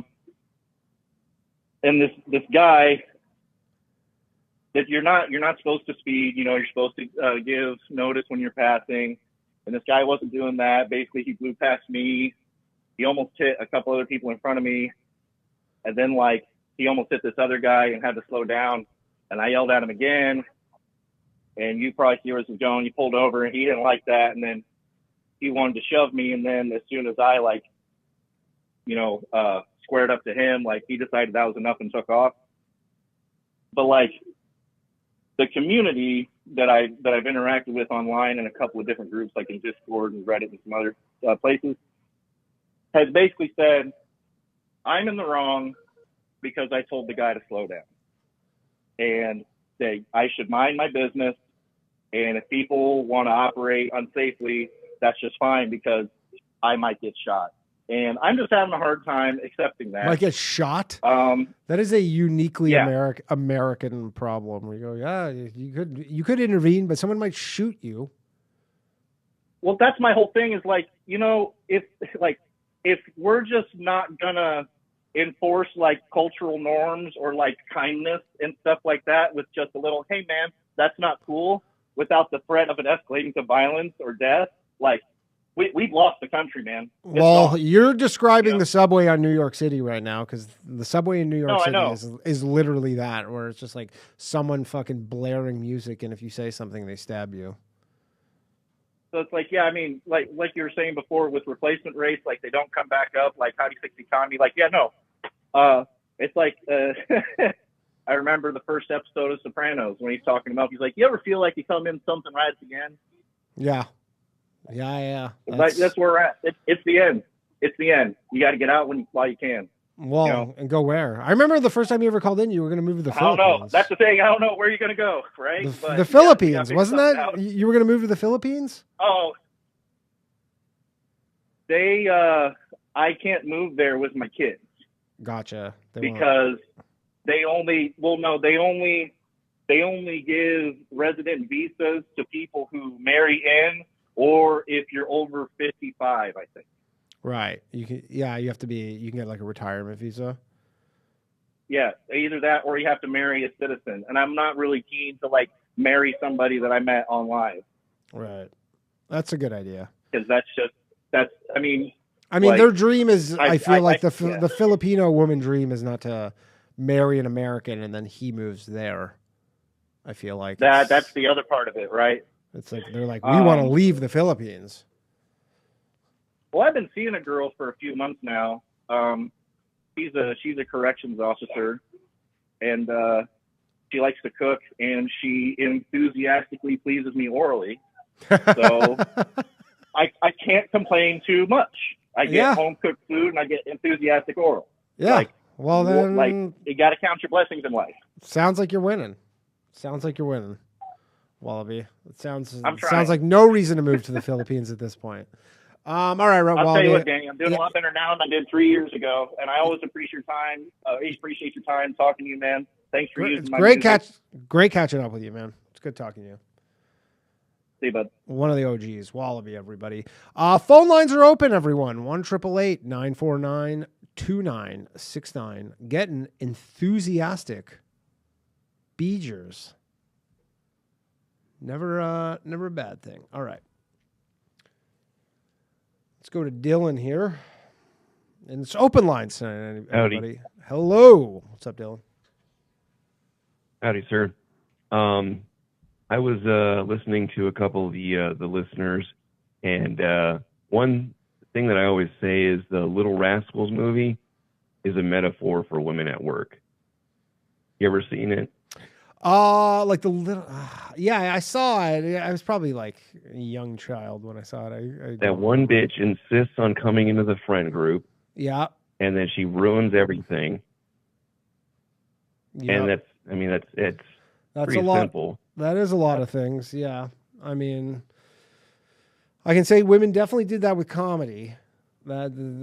For a while. I don't know if they're kind of still doing it, but there was definitely this influx of like women were like, we need to, we want to participate in comedy. And we're like, well, nobody's ever really prevented you, but they were like, comedy's like too male. And you go, okay. And then they came in and they go, all right, we got some new rules. And you're like, what? What do you mean new rules? But Upright Citizens Brigade. Oh, I mean, everything, like tons of shit. That was like, I mean, all the stuff where it was like, oh, here's all the things you're not allowed to say anymore in comedy. And it was all just women doing it. Yeah. It was definitely the other thing is you guys were touching on the being replaced by AI. Yeah. There's not much hope for people that are going STEM either, because there's a thing that's been out probably since the early 2000s called folding, gene folding. Okay. And what is all that? of basically science. So gene folding is kind of like it used to be where you would voluntarily give up your computer power and run a program, and it would process all the different basically chemical equations, stoichiometry of gene proteings. And why was that? Just because they everything's they didn't have enough compute power, like on single machine kind of thing? Yeah, because it's basically running a million over probably billions of different processes and combinations of every protein. And so they used to have people just voluntarily use their computers for science to go and do the gene folding. And the only thing, because I went into STEM for a while in college, and I was surrounded by actual retards. And when I go and meet anybody that's still in the actual like scientific community, they're just fucking morons. And the only reason that they're there is to go and basically make these studies to prove whatever the company that's outsourcing to pay them for, and just prove something using fucking statistics and just So there's not really any actual science being done. It's already like all the combinations of things that are there. Yeah, I mean, on Boy Scouts, I go on about this all the time because there's all this just nonsense science that's being done. I guess there's just so much money floating around to just grants or whatever where you can kind of just do some bullshit study. But I agree. In the world of science, very little science is actually being done. And you got black-pilled last week, and I was reading the comments, and you got a compliment by some guy that was a trucker on your black pilling. He doesn't realize that even he wants to go and ignore all this conspiracy shit. He's probably one of the number one candidates for being replaced right now. Yeah, I mean, yeah. Here's the thing with the being replaced thing, though, is just like, I don't know what you like can do about it. Like I don't like spend all day thinking about this, but I'm like, if this AI stuff is really this real transformative thing, like I don't really, and there might be someone smarter than me who has an answer for this. I mean, I hear all the smart people basically saying like they just give that kind of boilerplate answer where they're like, yeah, they'll just be new. When the cotton ginny, they didn't expect there to be new stuff, or when they replace all the horses with cars, and they're like, it doesn't seem like this is that. Like, where they're just going to come up with all these new industries that can be done by people who are like generally unskilled. Like, it's not like there's going to be people who are like going to transition from fucking like being an Uber driver to working in AI. So, I mean, I've been thinking about a lot what you said, not just because I was personally insulted along with Jared and Slav, as you calling us retards with our dog toys. But enjoy your calm. I think, the thing that I think makes it so important to someone like me, at least for me, because I have a family and children, and one of the things that like is really important for me is to go and make sure that not only are their lives better and I can prepare them for things, they're not getting jabbed, they're not getting abused at schools. I'm going to go private school, or I'm sorry, homeschool them. And and on top of that, I feel like the only way to change the world is to go and make happy, healthy kids. I fully agree with you there. Like, that's the thing is that, like, those are the things in your world where you can really control those things, right? Like, you can, like, for all the people, specifically white people who are just like, we're being replaced. You're like, well, the best thing you can do is make more white kids, if that's your concern. Like, you can't really do much else outside of like make more white kids, I guess, and impress upon them the need for them to make more kids if that's the thing you're worried about, and raise them properly and stuff. Like, there's just like all these things where, again, this is Black Pill Danny talking, where you go, there's just nothing, the fucking people who are doing this shit, like, speaking of the Epstein stuff, the government, they're like, there's just nothing you can do. Like, you can't even go run and be like, I'm going to go run for Congress. You're like, you're not even going to do that. Look at fucking Dan Bongino, man. Dan Bongino is like the second highest position at the FBI, and he's just like, yeah, nothing going on here. Like, that guy, I'm sure thought was and one of one of the things that, like, because obviously I run in the circles of a lot of very racially aware, astute people. Sure. Especially talking to Jared. Yeah. And one of the things that I always tell people is like, you bitch and moan about the Jews all the time, not Jared particularly, but like just people that complain about the Jews, and then they're like fucking incels. And I'm like, you're okay, the problem, but you're not doing anything about it. You're just being a little bitch. Sure. Go out and have kids, go get a wife and work. It's like, it's not easy. You're like, if you really think that this is Satan that you're fighting, then like, he's not going to make it easy for you, retard. No. You're fighting the ultimate evil. Yeah. And as a Jew, I agree with you. I actually fully agree with you. There's limited things in your scope that you can control, But like, you got to be like controlling those things for sure. To just be like on the internet being like, you know, thinking, oh, this is going to make some big difference. If I'm like, you're just fucking, I mean, if it's your hobby, I will not fault the man for a hobby, but I'm just saying, if you actually think like it's going to make a difference, like if you think like, oh, like this tweet or this comment is going to eventually lead to having all the Jews removed from power in the United States, you're like, it's not going to do anything. I mean, if anything, the louder, I've been thinking about this, but the louder people get, because certainly like there is no question there's an uptick in your side, if you will, being vocal on the internet. You're like, if there are in fact like, I mean, there are obviously a lot of Jews in power, but if they're like, if this malicious thing where there's all these Jews in power, they're going to see that and be like, why would we ever give this up? Like, if anything, they're going to fight even harder. Well, that's what I told you in the Patreon chat. Yeah, they're like, we are going to fight tooth and nail to keep this control because all these people want to expel us and kill us. They're like, okay, well, then we're going to do everything we can to never give up this power.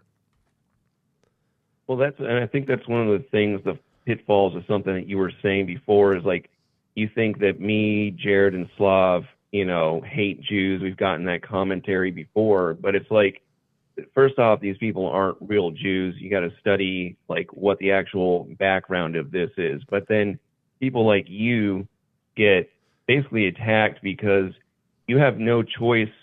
Like you get told to identify as a Jew. And so you basically have no other ally. And a lot of these people feel personally attacked, you know, when they're claiming their Jewish heritage.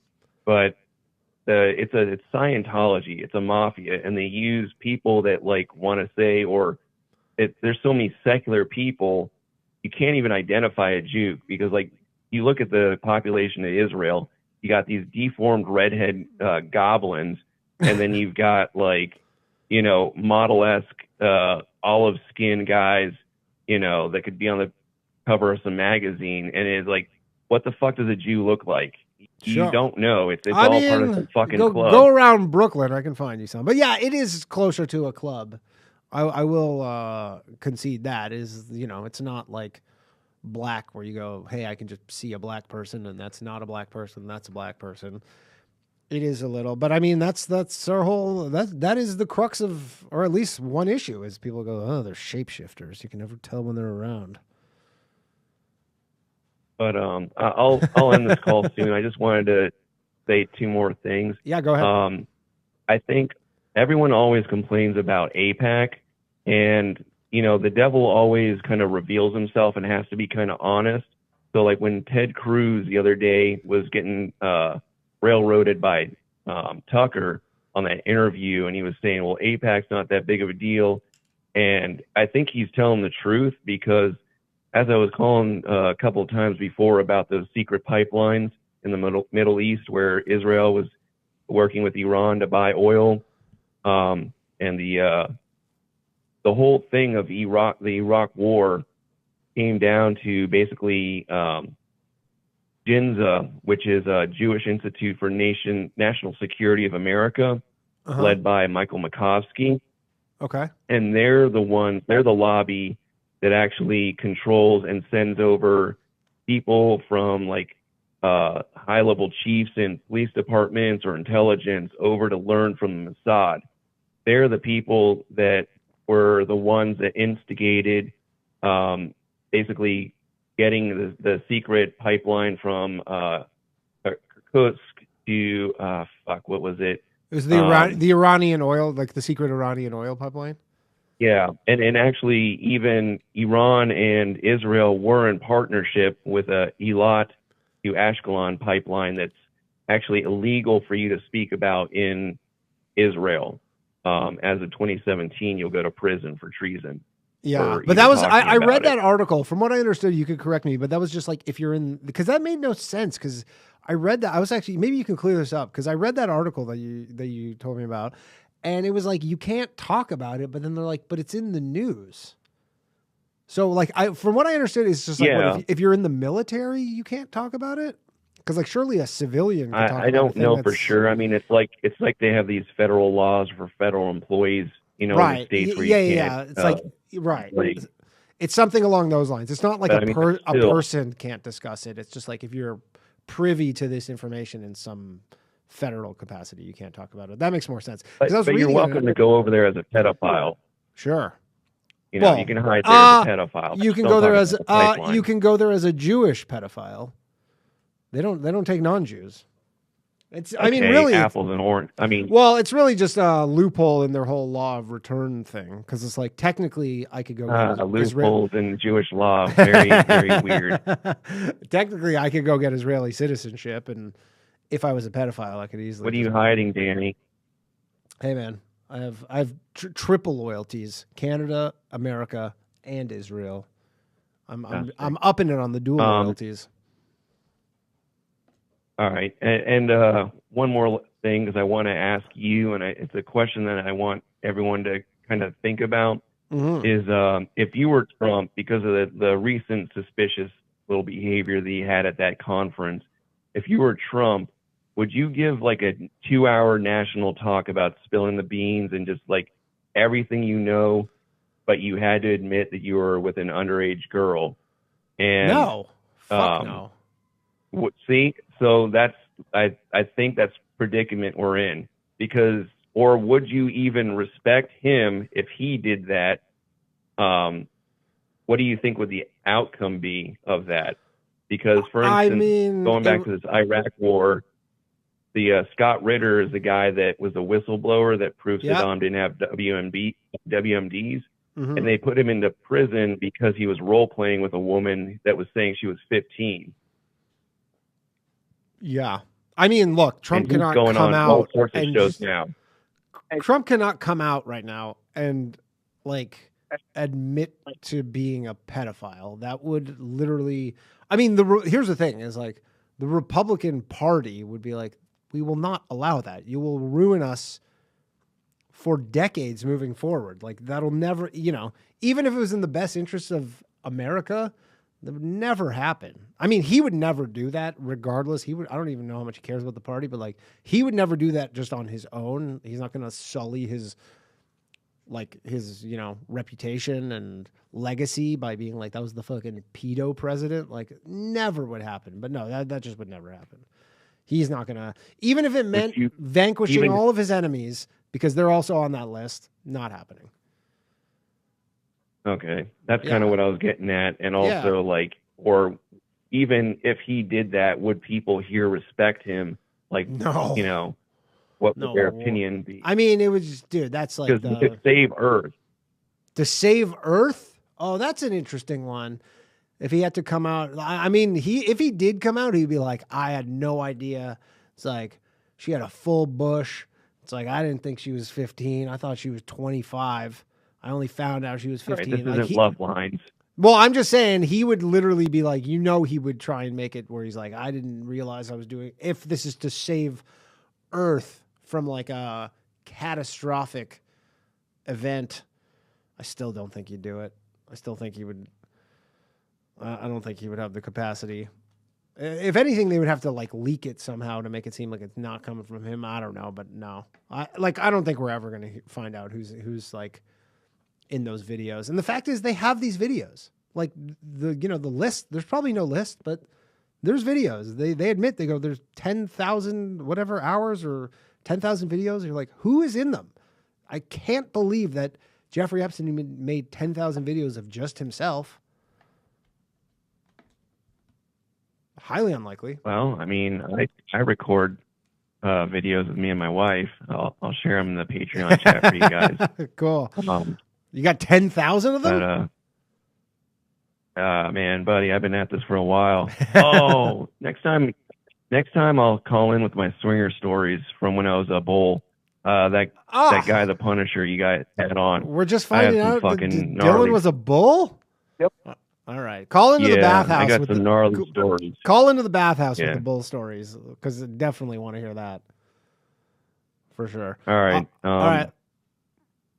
All right. Thank you. Hail Hitler. It's always got to fucking get me on the way out, huh? YouTube, it's just a joke. We're just referencing Kanye West song. Don't ding me for that, please. My rule is still in effect. All right, let's go to one of the most polarizing callers on the Bathhouse, James from Ireland. What's up, man? What the fuck am I polarizing? What the fuck did I do? You never seen the chat? Oh, dude, you are not liked with a lot of people in the chat. Yeah, but that's the fucking banter, you know? It's just some bants. You get, it's fun. Yeah, it's fun. I agree. Oh, yeah. Oh, yeah. I just wanted to say... Did you see Conor McGregor's piece? You doing that too? You hang away from your cock? Is that an Irish thing? Well, I was going to offer my condolences for the shit that happened in Texas because I knew you had some Texas listeners. Sure. But sure, let's talk about Conor McGregor's dick. Yeah. Yeah, the Texas thing is obviously really unfortunate. Yeah, I was just... Because I know you had Texas listeners or whatever. Yeah. But yeah, no, that's who Conor McGregor is. Also, who the fuck is Rosie O'Donnell? Who's Rosie O'Donnell? She's a former comedian, former talk show host, arch nemesis of Donald Trump. I believe last week he threatened to strip her, even though she's born in America, he threatened to strip her of her citizenship, which I don't think he can do. Yeah, it was on the news here. Like, yeah, I think why? Well, because she lives in Ireland or she lives in the UK somewhere now. She's like one of those people where Yeah, I'd never heard about it till yesterday, and then suddenly the president of the United States is picking a fight with a random lady. No. This fight has been for, I think, so I believe she was on Celebrity Apprentice. This is where they're What the fuck are you talking about? He's the president. Do you know what Celebrity Apprentice is? You know he was the host of the show called The Apprentice, this reality show? Do you know that? What the fuck are you doing in America? So, well, Donald Trump didn't always used to be a politician. He used to be a real estate developer and TV personality. And when he was a TV personality, he hosted the show called The Apprentice, where you like do businesses and stuff, and whoever has the best business or whatever wins. And then there was a celebrity version, and I guess she got into it with him there. And then when he became the president, she was on The View, I believe, and she also had a talk show in the early 2000s. And they just have always had this beef. So he has they both have a hard-on for one another.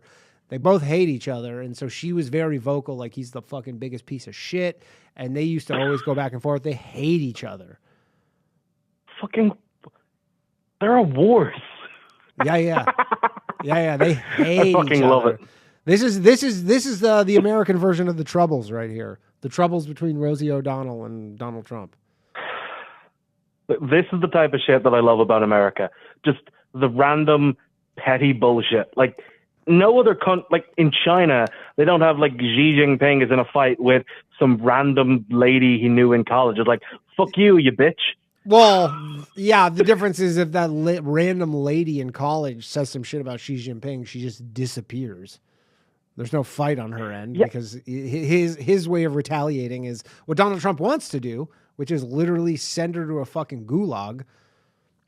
But they don't do that in America. Yeah, I honestly respect the disappearing more. It's like, why is he on a Twitter beef with her? Like, fucking why? Yeah, well, that was when he was on Twitter in the first time around. Now he's just straight up talking.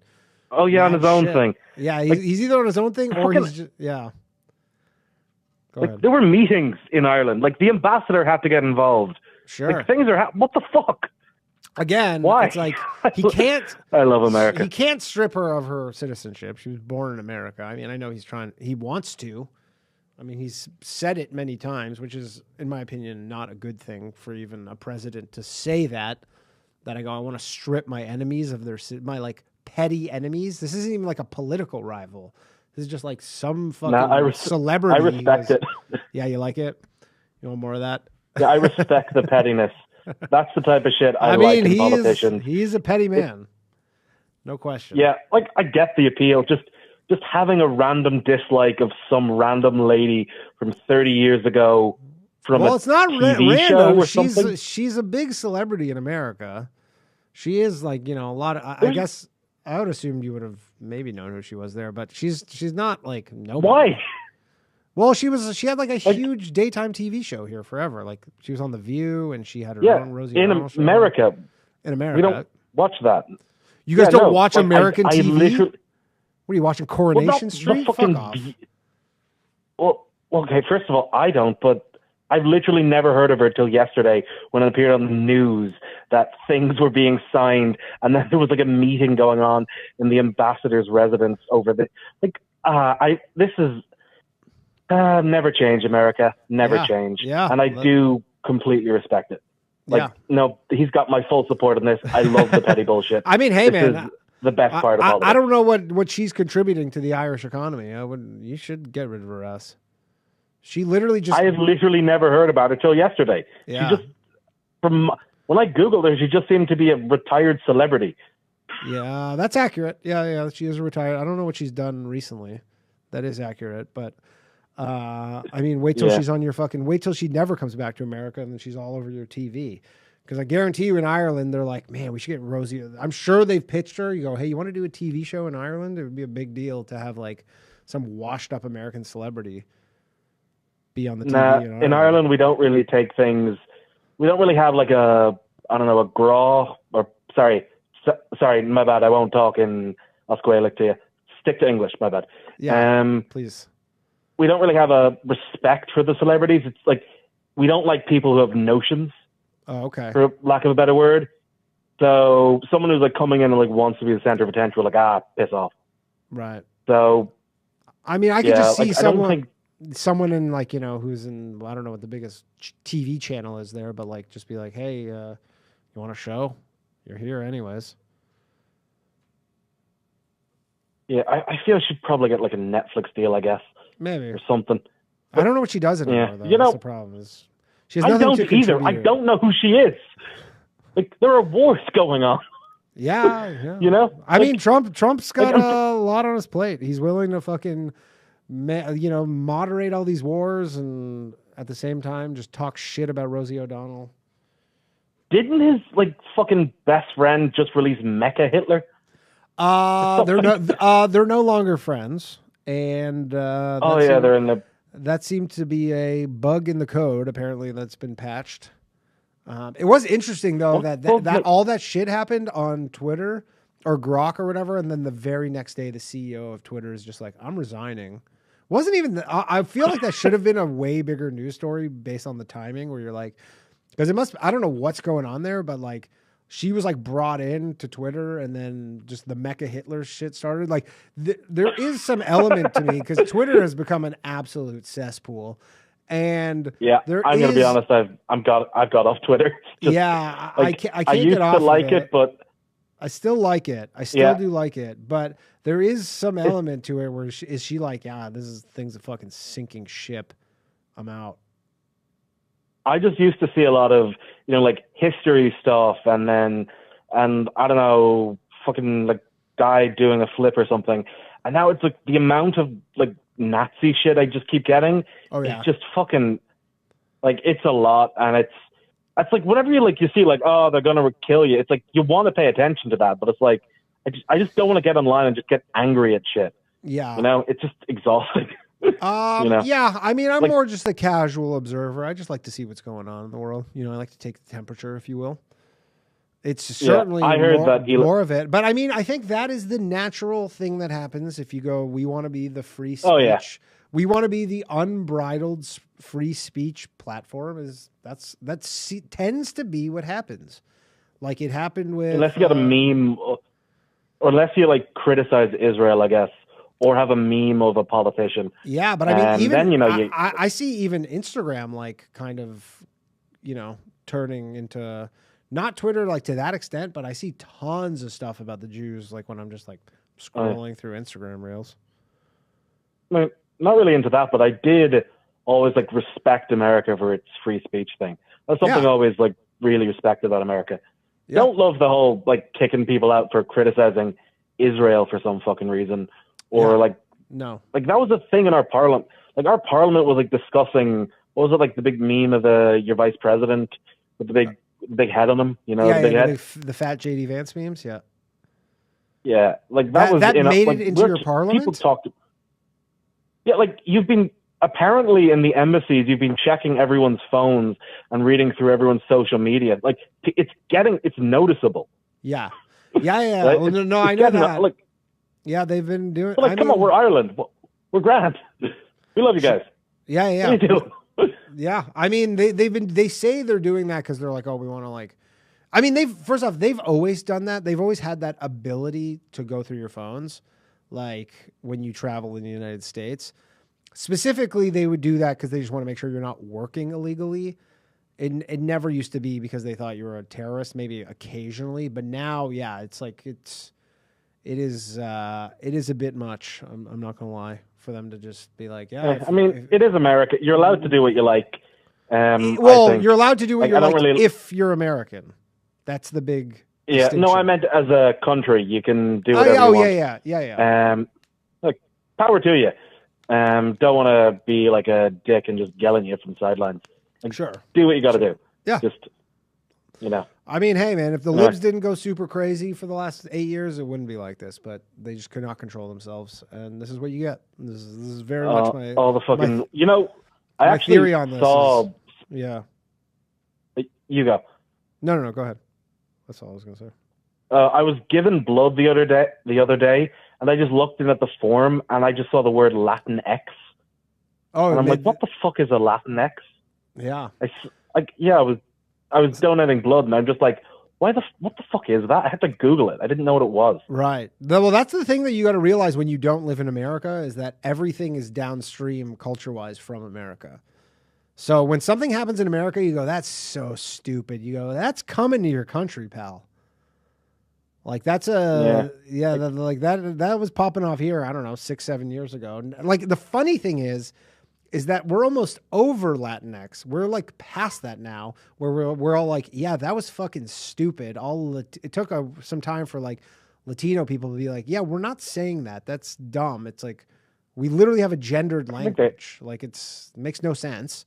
Yeah. And then no. But then you guys are stuck with it, and it'll probably take you forever to get rid of it.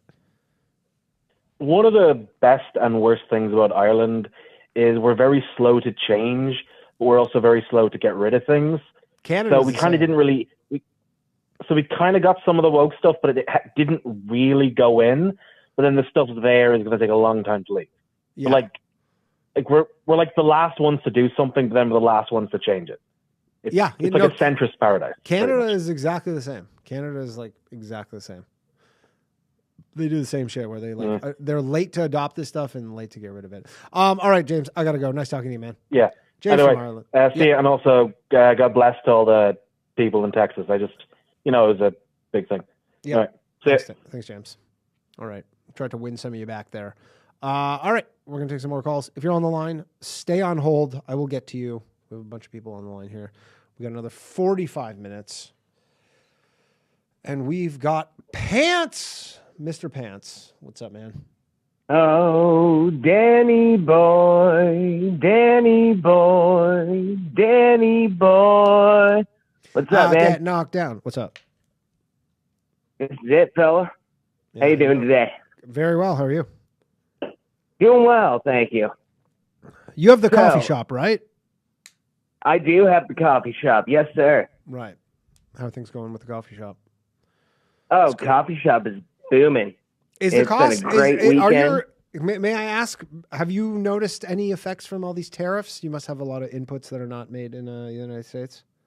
Oh no, absolutely. Coffee prices have went up 25 to 50% since tariffs went into place. And what about all your just like the cups and lids, shit like that? Yeah, it's all up 25 to 50%. And are you passing the costs on to the customer? In some cases, yes, but we try to keep things reasonable for the most part. But like, have you changed your prices? On certain things, yes, but for the most part, things have kind of stayed the same. So you're just eating the costs, the increases? Yeah, unfortunately. Interesting. Yeah. It's interesting to talk to somebody who you're like, this is actually affecting me, to see how it works. And will there be a point Like, are you just like, we're eating this cost indefinitely because you think these increases are temporary, and there is going to be a point where you have to pass them on? Like, is that your idea where we're like, just for now, we're going to do it? I mean, so the main thing we've been increasing our prices on is just like our bulk coffee beans and stuff like that. We had to raise our prices. Is it just because the margins on a cup of coffee are so high anyways that you can kind of eat it? Yeah, for the most part, yeah. So if you're buying just like roasted coffee beans themselves, we went up about $1 per pound, which is not like super high. Because again, the margins on everything it's reasonable enough to where we can make a good profit on everything, while still, retaining our prices for our customers so they, don't get overwhelmed with the cost. Mm-hmm. But yeah, I mean, we're doing our best to balance our prices with the tariffs and everything, so it's not like gonna shock anybody whenever they check out. I think the biggest thing that we've had to go up on prices with is all of our so we serve like quiche and frittatas and stuff, and whenever egg prices went up like 200-300%, we had to charge like an additional $1 or $2 per item on that. But that was a temporary like supply issue, right? That wasn't tariff related. Yeah. Yeah. I remember there was, I can't remember, somewhere like Denny's or something. I think it was like Denny's or like Waffle House, something. They had like an egg surcharge that they were just like, we have this temporary egg surcharge that we're charging if you ever buy anything with an egg in it. It just has this, but then they removed it recently. Yeah. That sounds about right. Yeah. Yeah, our egg prices are just now kind of starting to level out.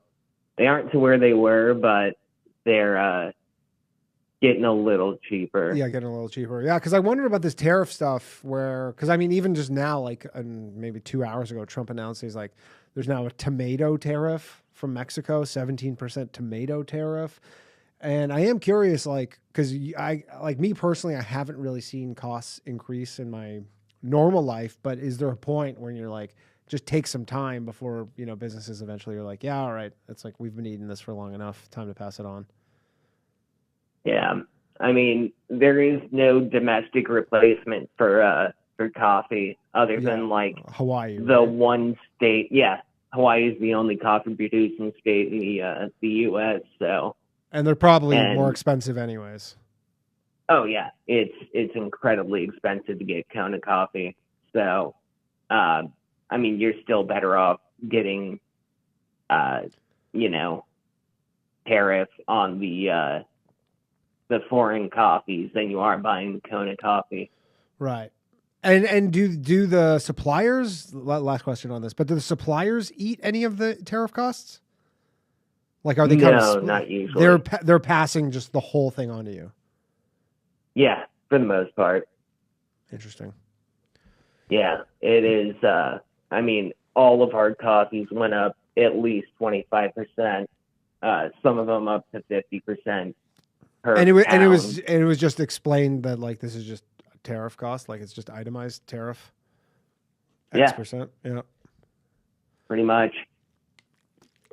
Interesting. So you're basically, small businesses right now are helping to pay off the fucking you're basically just, small businesses are being taxed to pay off the national debt, essentially. Yeah, I mean, as always, small businesses have always faced brunt of any minimum wage increase affects small businesses far more than it does to corporate businesses. Any price increase on goods always affects small businesses more. I mean, at this point, with the way the government is working, they are effectively trying to get rid of small businesses in favor of corporate entities. But you're like in a small, you're like in, are you in like a smaller town kind of thing? Yeah. I'm in a small town, but it is it's a tourist town, so we get a massive influx of tourism every weekend during holidays and whatnot. So I mean, it's we have a lot of business for sure, but the population of the town is definitely small. Interesting. All right. What did you want to talk about? I assume you didn't want to talk about this. Oh, no, you're good. So I'm just wanting to say it's been hilarious this past week watching all of my Trump supporting friends, all of the MAGA dudes I know, just being absolutely blackpilled by Donald Trump and his complete refusal of acknowledging anything to do with Epstein. Yeah. I mean, considering he literally, when he was running, was like, we're going to release this shit. Yeah. No, it's, I mean, I am not a proponent of any politician, left wing or right wing. I think they are all on the same side. It's them versus us. There's no left and right. It's just them and us. And watching all the people I know that voted for Trump be completely, they're pearl clutching, being like, I can't believe he wouldn't acknowledge the Epstein files. I can't believe he did this to us. Yeah. It's I can't believe he wouldn't do this. Sure. It did seem like the most logical thing. If you kind of look back, you go, you probably got a little too comfortable thinking that he was going to actually do this shit. No, in terms of priorities, you're like, this is very low on his priority list. If anything, it's the last thing on his priority list, being how many times he'd probably be implicated on this list. Potentially. There's so many pictures of him with Epstein and Maxwell. There is no way he's not going to be in these files. He'd certainly be on that Rolodex. Yeah. It didn't help when Elon Musk said he was on the list.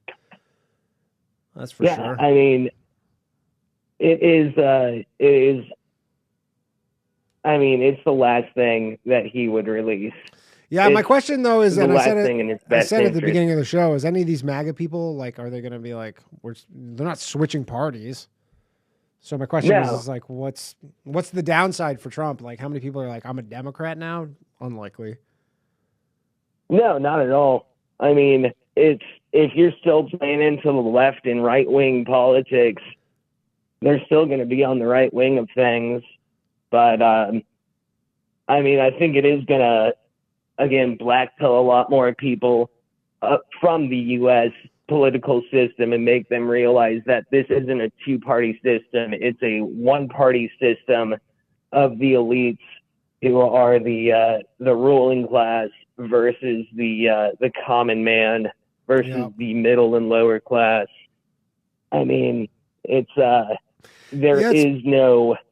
they are all working on the same team. Yeah, I think there's no question about that at this point. I think this is maybe the wake up call some people needed on that fact, where you go, hey man, they're just gonna do what they're gonna do. This country is just like a giant ship, and if you think you can just turn it on a fucking dime, it's just not the way it works.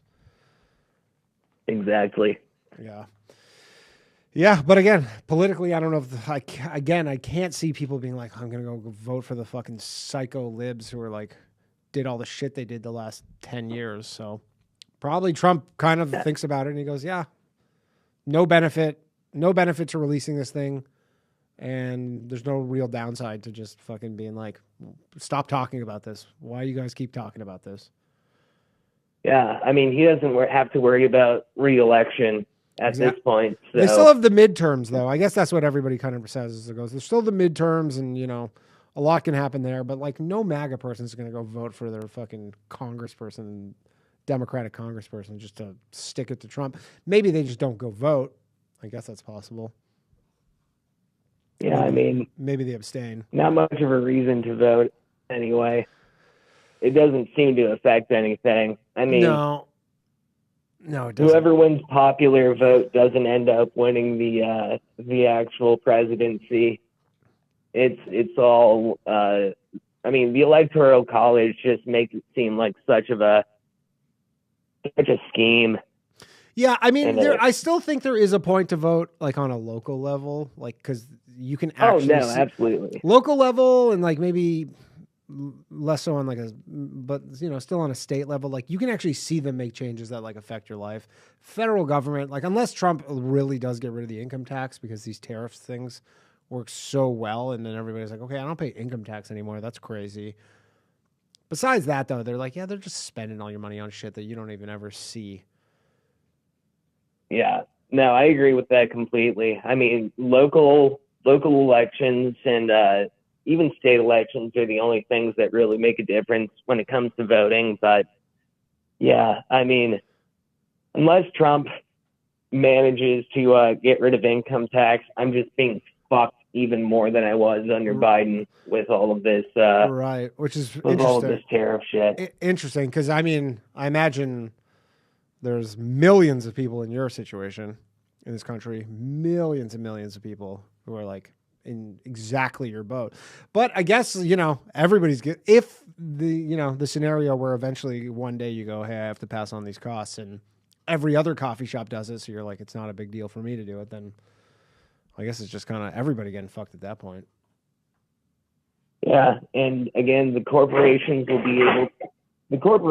be able to do it easier than I'll be able to do it with my business. Well, they'll be able to afford the fucking robot baristas.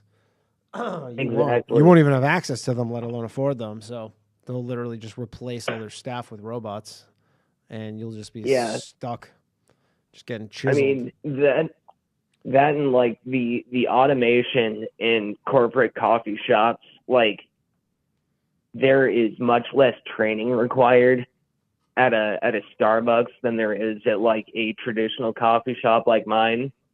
Really? I mean, yeah, no, I mean, most of the stuff you do at Starbucks is automated to the point where even someone with a 65 IQ can figure it out. Right. There's a much steeper learning curve when it comes to using analog machines that don't pre-dose all of your espresso and steam all your milk and everything to a certain level. I mean, the automation at corporate coffee shops it takes care of most of the work. It's just like a McDonald's where everything is just like you push a button and you're done. Yeah. Yeah, that is true. Yeah. Here, I don't go to Starbucks a lot, but yeah, now they have like, you just put the thing in the little fucking microwave thing or whatever they have, and all the food goes in that thing, and all the food just gets, I'm sure you make all your food. All their food just gets shipped in on a truck every morning. Yeah. Yeah, so it's a lot easier. That is correct. All right, I'm going to let you go, man. Good talking to you.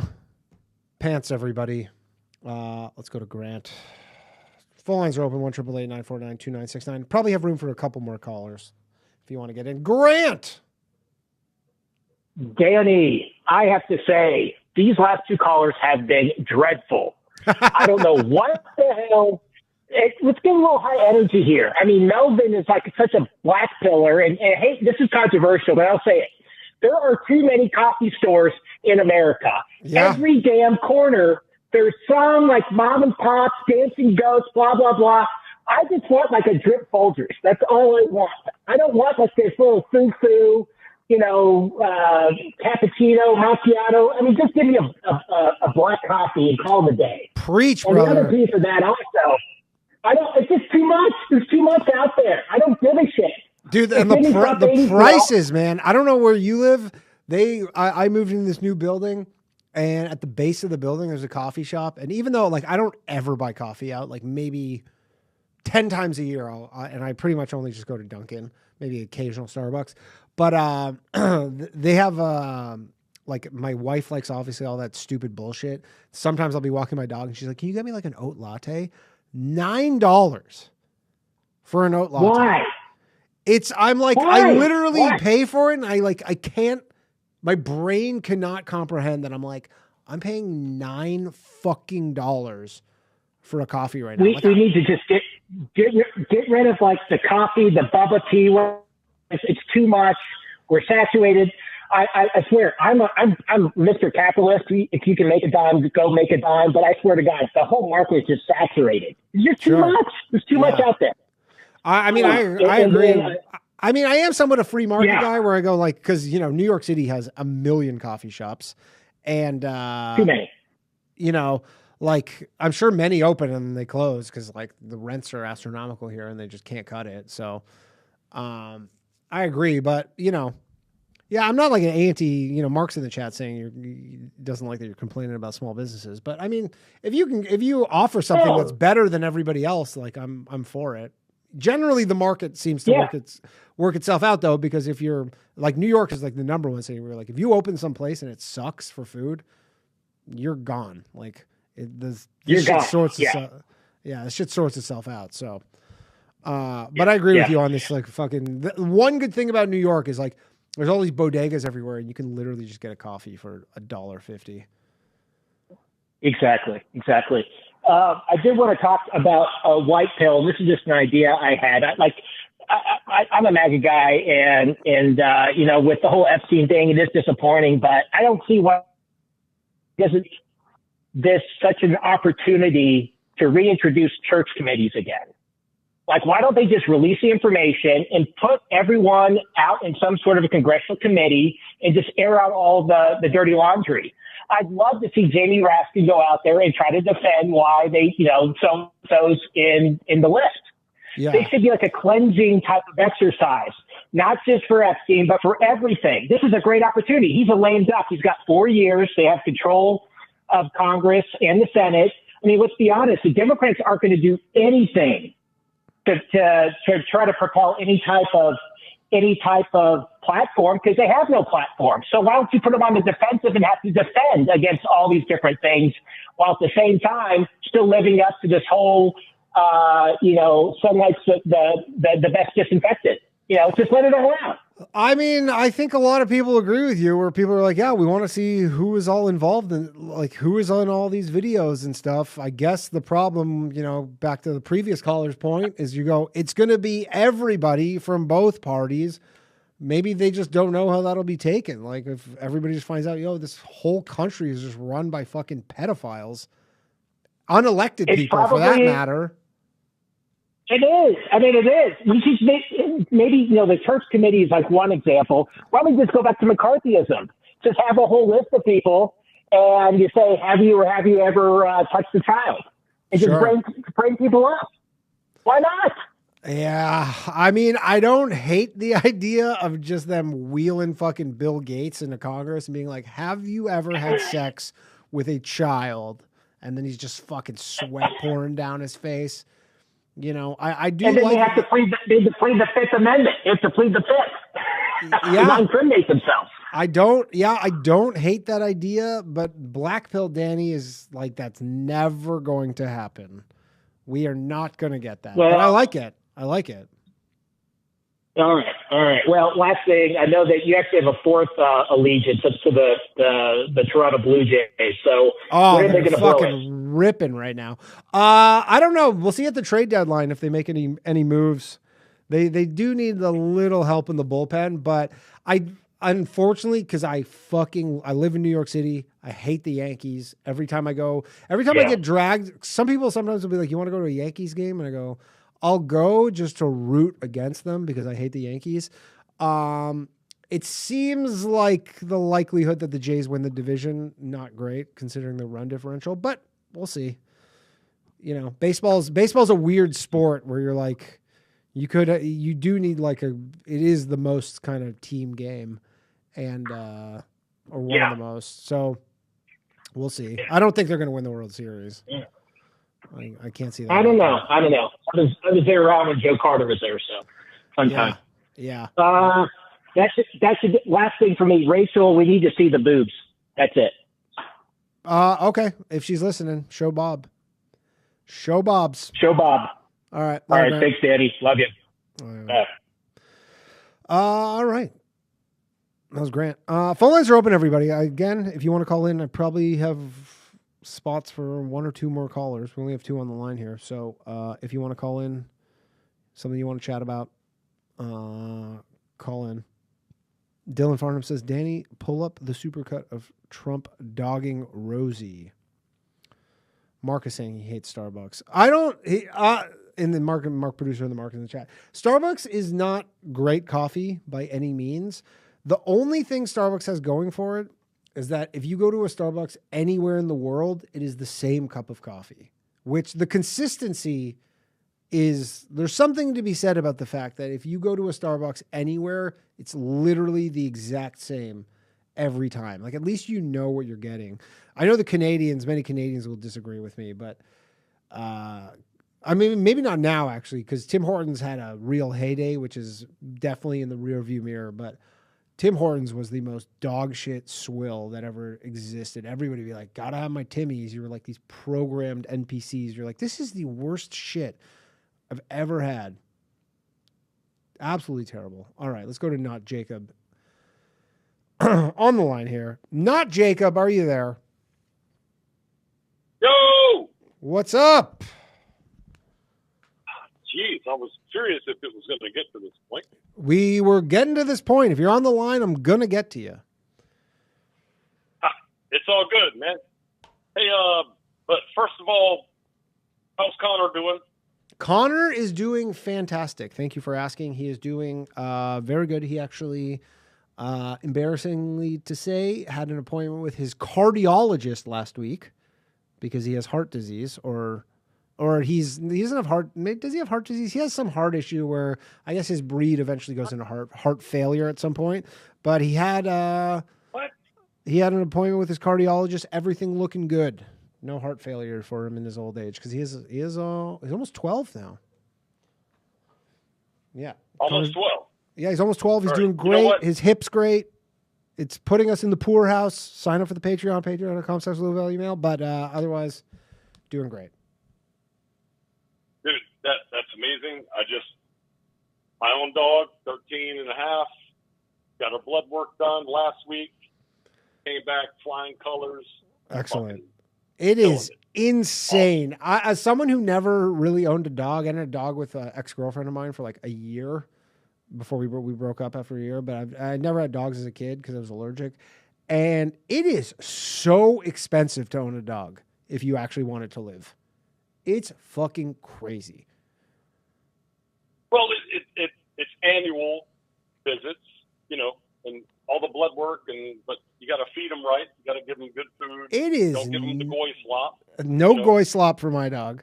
It is unreal how expensive it is. I don't even want to, like, the cardiologist who's first off like, yeah, I want to see you he's like 4 to 6 months. I'm like, yeah, I'll see you every 8 months, pal. It's $1,000.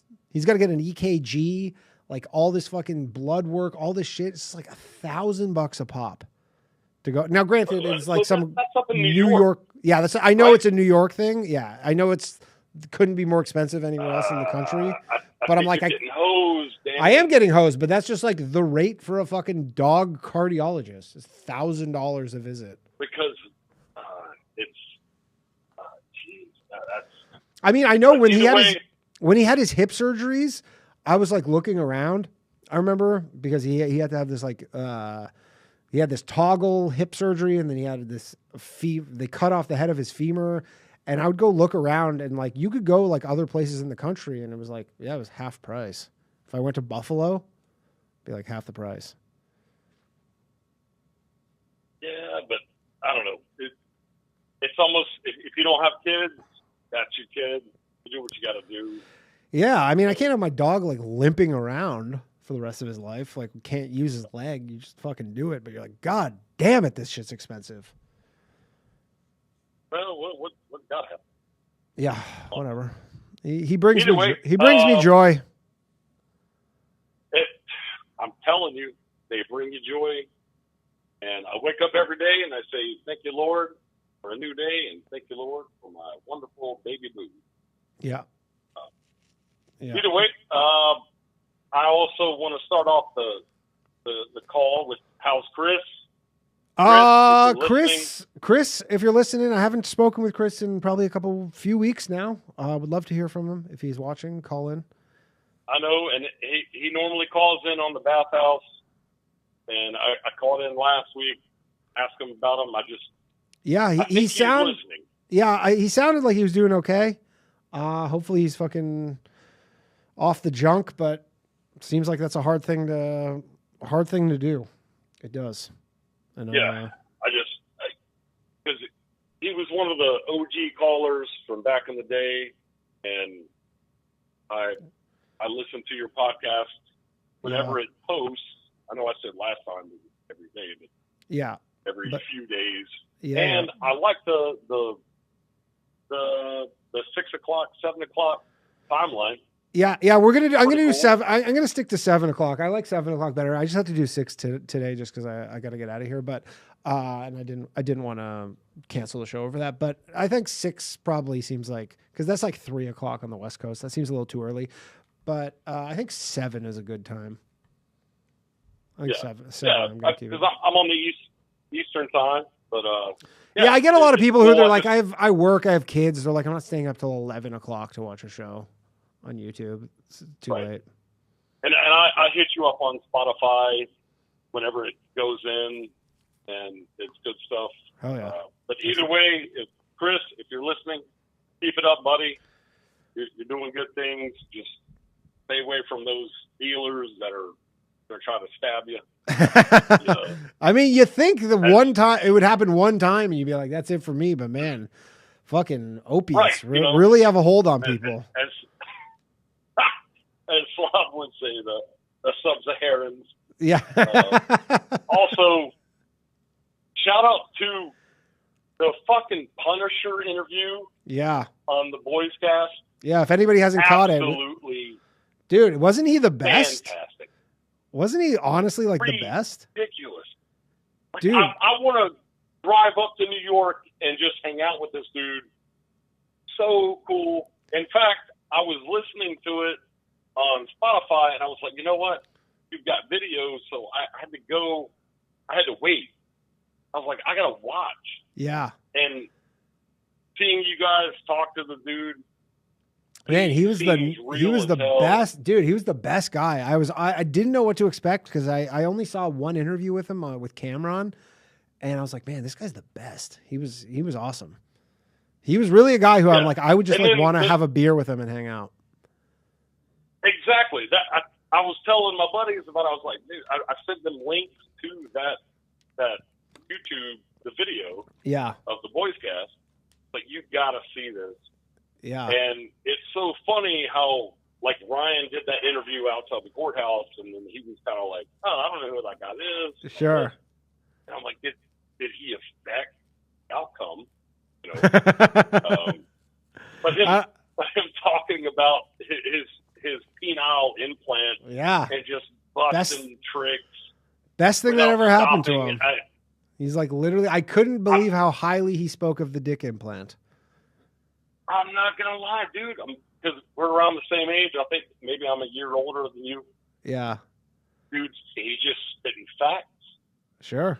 And he's not like bragging. He's like, hey, it is what it is. You know? Yeah. He's just like, it is what it is. And he goes, my job.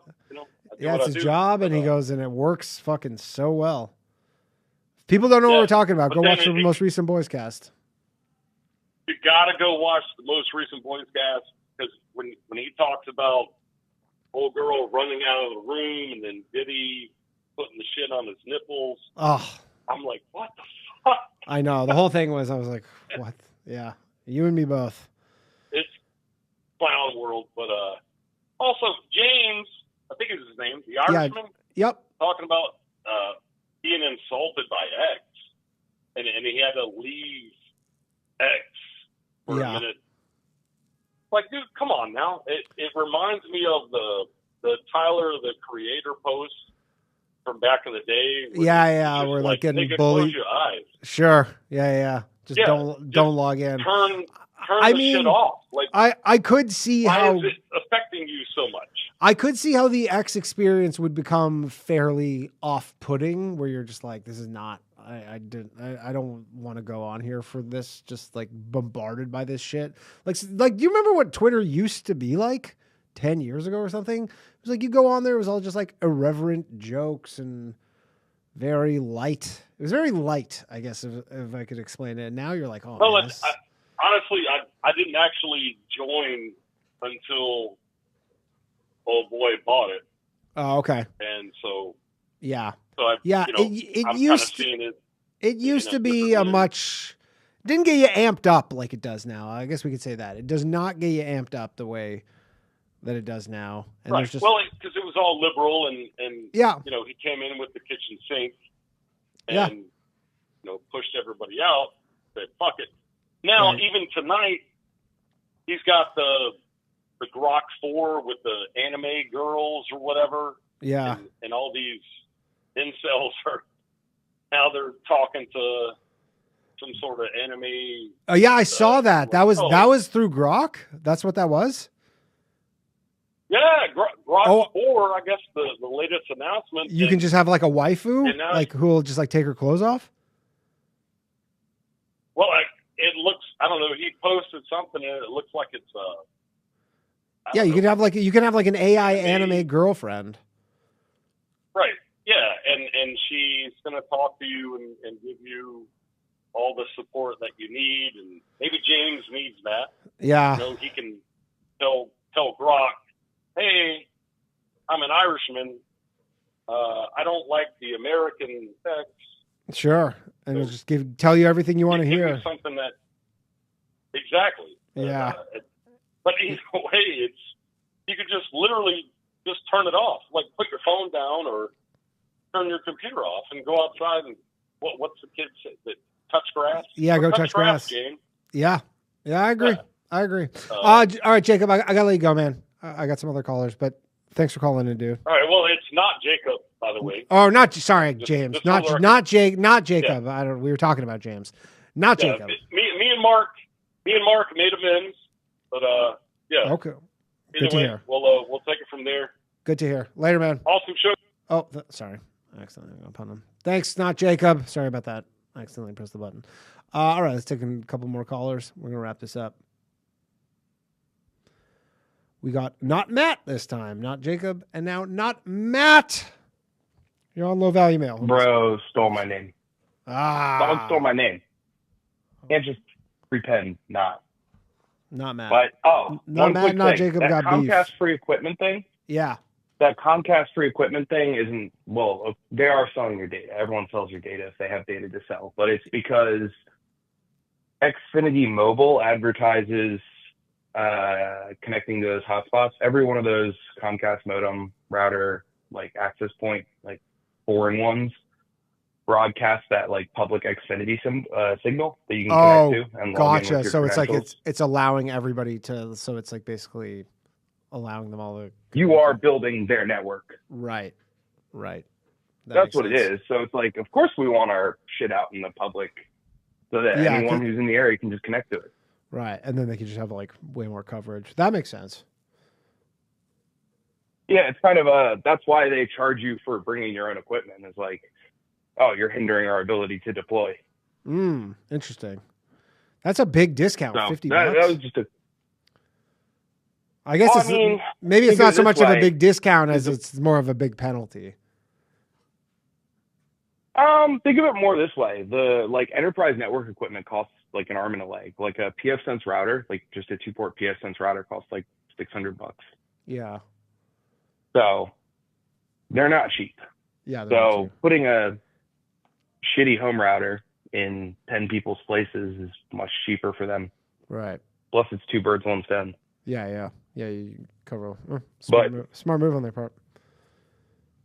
Yeah, not a lot of people know about that, but it's Yeah. it's kind of like fun stuff. Cool. Also, the other thing on olive oil, a lot of people don't know, finishing with olive oil makes you seem like way better at cooking. Oh, Like a that's really not what good I thought olive you were oil. getting at with the finishing part, but yeah, I agree. Underrated thing to put olive oil on stuff afterwards. Yeah, literally just make a pasta dish. Yeah. A little bit of olive oil on top. It cuts the acidity. You look like a genius. Yeah, I agree, man. Yeah, But- that is. I mean, whenever you go to a place that does like those Neapolitan pizzas and they just fucking cover it in olive oil afterwards, way better. Yep. I mean, I lived in Italy for a little while. So that was like a stupid, simple trick they do. And it's like, wow, they're geniuses. Yeah, and if you have really good olive oil, But- you're like, it makes it taste way better. What did I cook last night, actually, that I just tossed some olive oil on it afterwards? So, oh no, it was a salad I made, and I added extra olive oil. It was awesome. Yeah, no, it's underrated. Good ingredients really change food. It's crazy. Yeah. Which sucks because most Americans are eating like shit. Yeah, although people have started getting into the tallow shit, which I think is good. Anyways, what do you want to talk about? We only got 10 minutes left. I had one more quick question before I go challenge your AI black pill. Sure. So I was thinking about this randomly today. Like, you know how there's like a the Shabbos Goy? Of course I know the Shabbos Goy. Does Israel have a Shabbos rocket Goy for What do you missile mean? attacks on Saturdays? Oh, no, because they leave the Iron Dome on. They never Well, have no, to. but for retaliatory attacks. That's a good question.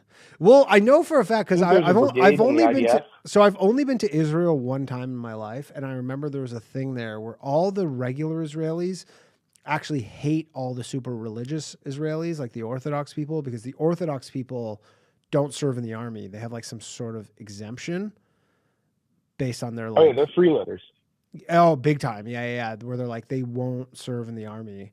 And so they're kind of like at odds there. But I think like it's weird because you would be like, oh, every Israeli like celebrates the Sabbath. And you're like, nope, it's just like here. They're just pretty secular and they're just Israeli Jews, but they're not religious like that. So, no. I think that a lot of Americans don't know that, but I just thought it was a funny question. Yeah. It's very thought-provoking in the dumbest way. Hmm. But I wanted to challenge kind of your thoughts on AI blackpilling because Yeah. I work in tech. I help to build like ML models. Okay. So maybe I see it for the granularity, not for the overarching picture. Yeah. But I tend to be on the like George Hotzian side. Okay. George Hotz is Yeah. Geo Lex Huts. has interviewed him a couple times. Yeah, I love that dude. Yeah. But the kind of idea that AI is just going to act as like you and Ryan were econ majors, right? Yep. So you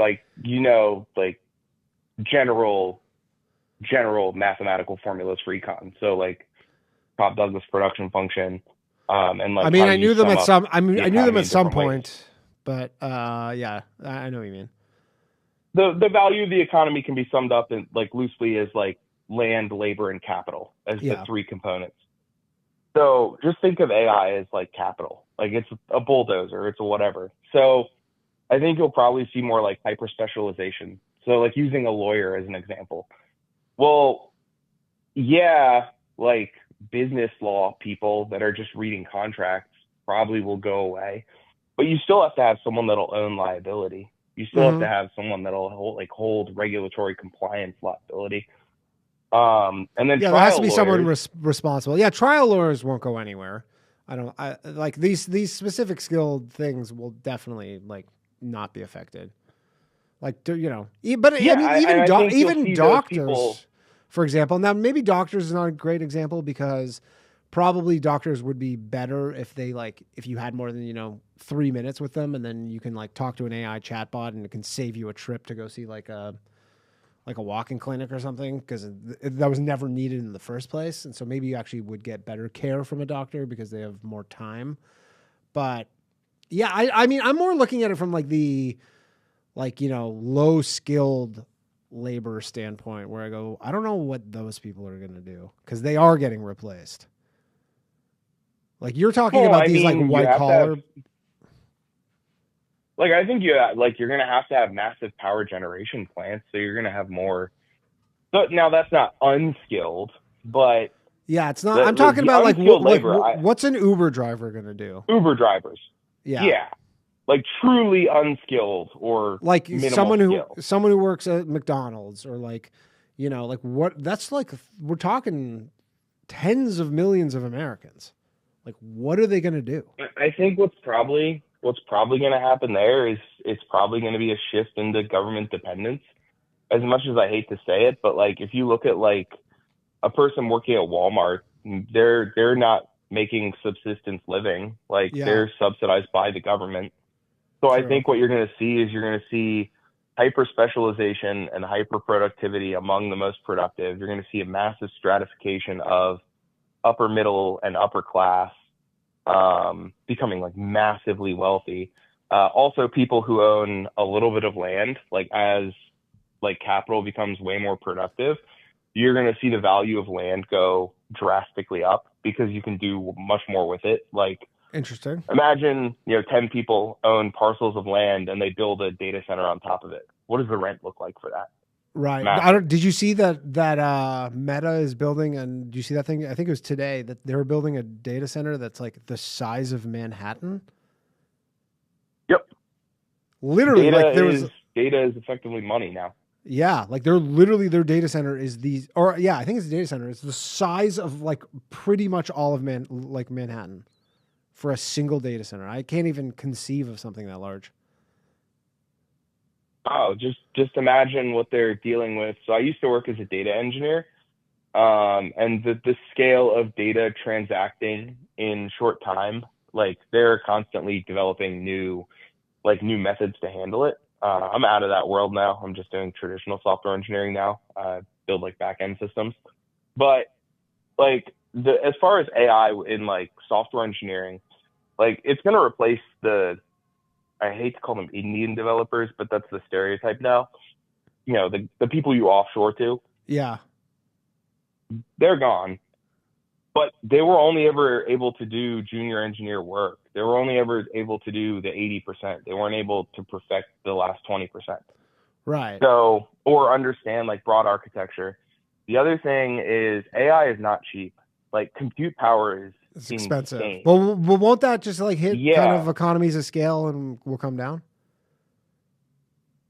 I think it will, because you have to look at it two different ways. You have to look at like a GPT. So like not chat GPT necessarily, but an LLM or a GPT. They're trained once, and that builds the master model, which is what, like if you use public chat GPT, you're retraining the meta model. Mm-hmm. But if you pay for it, then at least they say that your data doesn't go into that meta model retraining. But effectively, like the other thing with AI that doesn't scare me is like there is no superhuman intelligence to train off of. So unless this thing gains conscience and can truly, supersede its own training, then you're just training off of humans, and you can refine that and you can build expert sets. Like there was a model called Mixtral, I think like a year and a half ago, that was really popular because they fine tuned their data sets. But it really comes down to what you're training on, the model's context window. That's why a lot of these are in the cloud.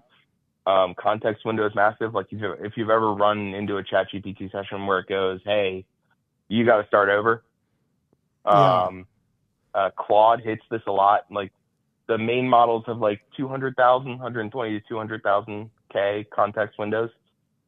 Gemini's big claim is that they have 1 million, going to 2 million soon. So you're going to see a stratification of like what these models are used for into economies of scale. But I don't think you're anywhere near, general like AI, like what we think of in the Terminator. Right, like that, just replacing everybody. Interesting. Sorry, Matt, I gotta let you go though, because it's mostly just going to be specialization. Yeah. I'm more worried about the kind of the unskilled people, because I'm like, that's just so many fucking people. But I gotta let you go because I gotta get out of here. But not Matt. Sweet. Thank you for calling in. That was very interesting. Thanks, man. Not Matt, everybody. Okay, we're gonna take one more call, and then I got a boogie. We got Jordan on the line. Jordan, are you there? Hello. Hey, what's up? What's up? You got to keep it quick because I got a dip. Phone lines are closed. Stop calling people. Yes, sir. No.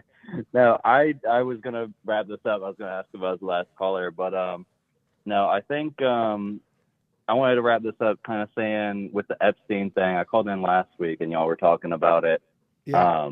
But I feel like this whole Epstein business and Trump talking about Epstein and things like that with, leaking the files. I feel like it was a bit of the same thing as the JFK files. I feel like it's just a big distraction. Ultimately, they're definitely trying to distract everybody. And ultimately, I do think that AI and, the potential phasing out of certain jobs with AI and just the general expansion of AI could be one thing that they're trying to distract from, because it's really interesting because I've seen how prevalent it has become just in the past year. I mean, I don't even use I don't even use Google anymore. Like I don't. Sometimes I'll habitually find myself using Google, and then I'll be like, "Why am I even doing this? This is pointless." Yeah, no, for sure. Like it seems like everybody nowadays has gone to ChatGPT because it's easier for somebody to pull up an answer on ChatGPT. Like for me personally, what I've witnessed is I worked as a bar back for the past few months, and almost all of the bartenders use ChatGPT to figure out, what they need in a drink if they don't know what it is. And it's kind of it's way quicker scary because that. Yeah, I know, but it is like that is also one of those jobs that I think I feel like could potentially be replaced by AI. Like you a see bartender? in sci-fi flicks, they've got like the no robot bartenders. There's no like question that. that that probably already exists. Where you just be like, "This is my drink." And I mean, definitely. I mean, they have the waiters and stuff. Well, didn't Elon robot already do that? They had a robot. I think, it was like hand. Yeah, I think so. But I think it was. I can't remember if that was like no. The speaking on it was fake. There was like someone speaking, but yeah, all this shit. Yeah, but and the thing is, it'll be like, novel. There will be a period where you go, "This is actually cool to get my fucking like drink made by a robot." Like it won't even be like something where people are like trepidation. They're like, "Oh, this is actually awesome." Yeah, and then eventually people get to a point, especially like bartenders who are then put out of a job for it would get, super pissed off at it, and the novelty would wear off quick. I think at a point. Some people want that human interaction too. Yeah, there will be always like a desire for some human interaction, but yeah, there is definitely a lot of things where you go, this could not work out in the way people think, just because the technology is amazing, and you go, yeah, there's going to be a lot of like kind of second order effects here that people aren't really considering. Yeah, I mean, for sure. I mean, there's a lot of things happening now, and things are shifting really quickly, which is definitely what I've noticed, especially with AI. And I mean, my wife, so like, weird maybe 2-3 months ago, I was like, you should try this like ChatGPT thing. And now she's just like uses it every day. Like she's like, uses it a ton. And she was like, what is this? And I was like, you just talk to it. Like, this is 2 months ago. I was like, yeah, you just talk to it like a person. And she's like, what? And now she just like uses it all day. Yeah. And it's kind of similar to like what the Alexa or like Google Homes were like back in the day, but now it's just so much more accessible. It's like the Google Home thing. I remember I bought something like a Chromecast. I bought something, and they sent me an Alexa, and then I hooked it up, and they just gave me an Alexa for free, and I was like, this thing's like listening to me all the time, but I never used it. Like it was one of those things where I go, I haven't found a use for this in my life. The Alexa. There was nothing. I was like, okay, I guess I could make it turn on music. But other than that, I never found a real use case for that, where this is like, every person who has a phone is going to be using this. Like if they're not using it yet, they're going to be using it soon. Anyways, Jordan, sorry to cut this short, but I do have to go. Oh no, you're good, boss. Thank you so much for taking my call. Yeah. Thanks for hanging Take on. it easy, Danny. Appreciate it. All right, everybody. That's been the show. Sorry, I got to go. But that has been the show. I will see you all next week, and I'll stay alert about the bathhouse. I'll let you know. I'm not sure yet for tomorrow. Good night, everybody. Peace. really a poet, you know it, all my shit heroic. Empathic abilities, yeah, my face be also stoic. Bleep, blow up, nigga, that just means I'm working. They see me as a leader, so that's why I'm Captain Kirkin. These tracks from the stars, that much is for certain. You can fit this hit if you up or if you hurtin'. I'm raising my stock, not talking my feet in some Birkin. Number Johnny 5, got a fucking short circuit. Bring the track to life when I spit phenomenal. When I hit, she feel that shit in her abdominals. These rappers make me laugh like comic view, they comical. You know I got a ball out, I hit the track running just like Sonic do. They don't wanna turn on my light switch. Yeah. They was trying to get me on my hype shit. Yeah. They don't wanna turn on my light switch. Yeah. And they tried to down me up some KO type shit. Yeah. They don't wanna turn on my light switch. Yeah. Now we pulling up fresh on some flight shit. They don't wanna turn on my light switch. Yeah. They don't wanna turn on my light switch. They don't wanna turn on my light switch. Yeah. They was trying to get me on my hype shit. Yeah. They don't wanna turn on my light switch. Yeah. Then they tried to down me up some KO type shit. Yeah. They don't wanna turn on my light switch. Yeah. Now I'm pulling up fresh on some flight shit. They don't wanna turn on my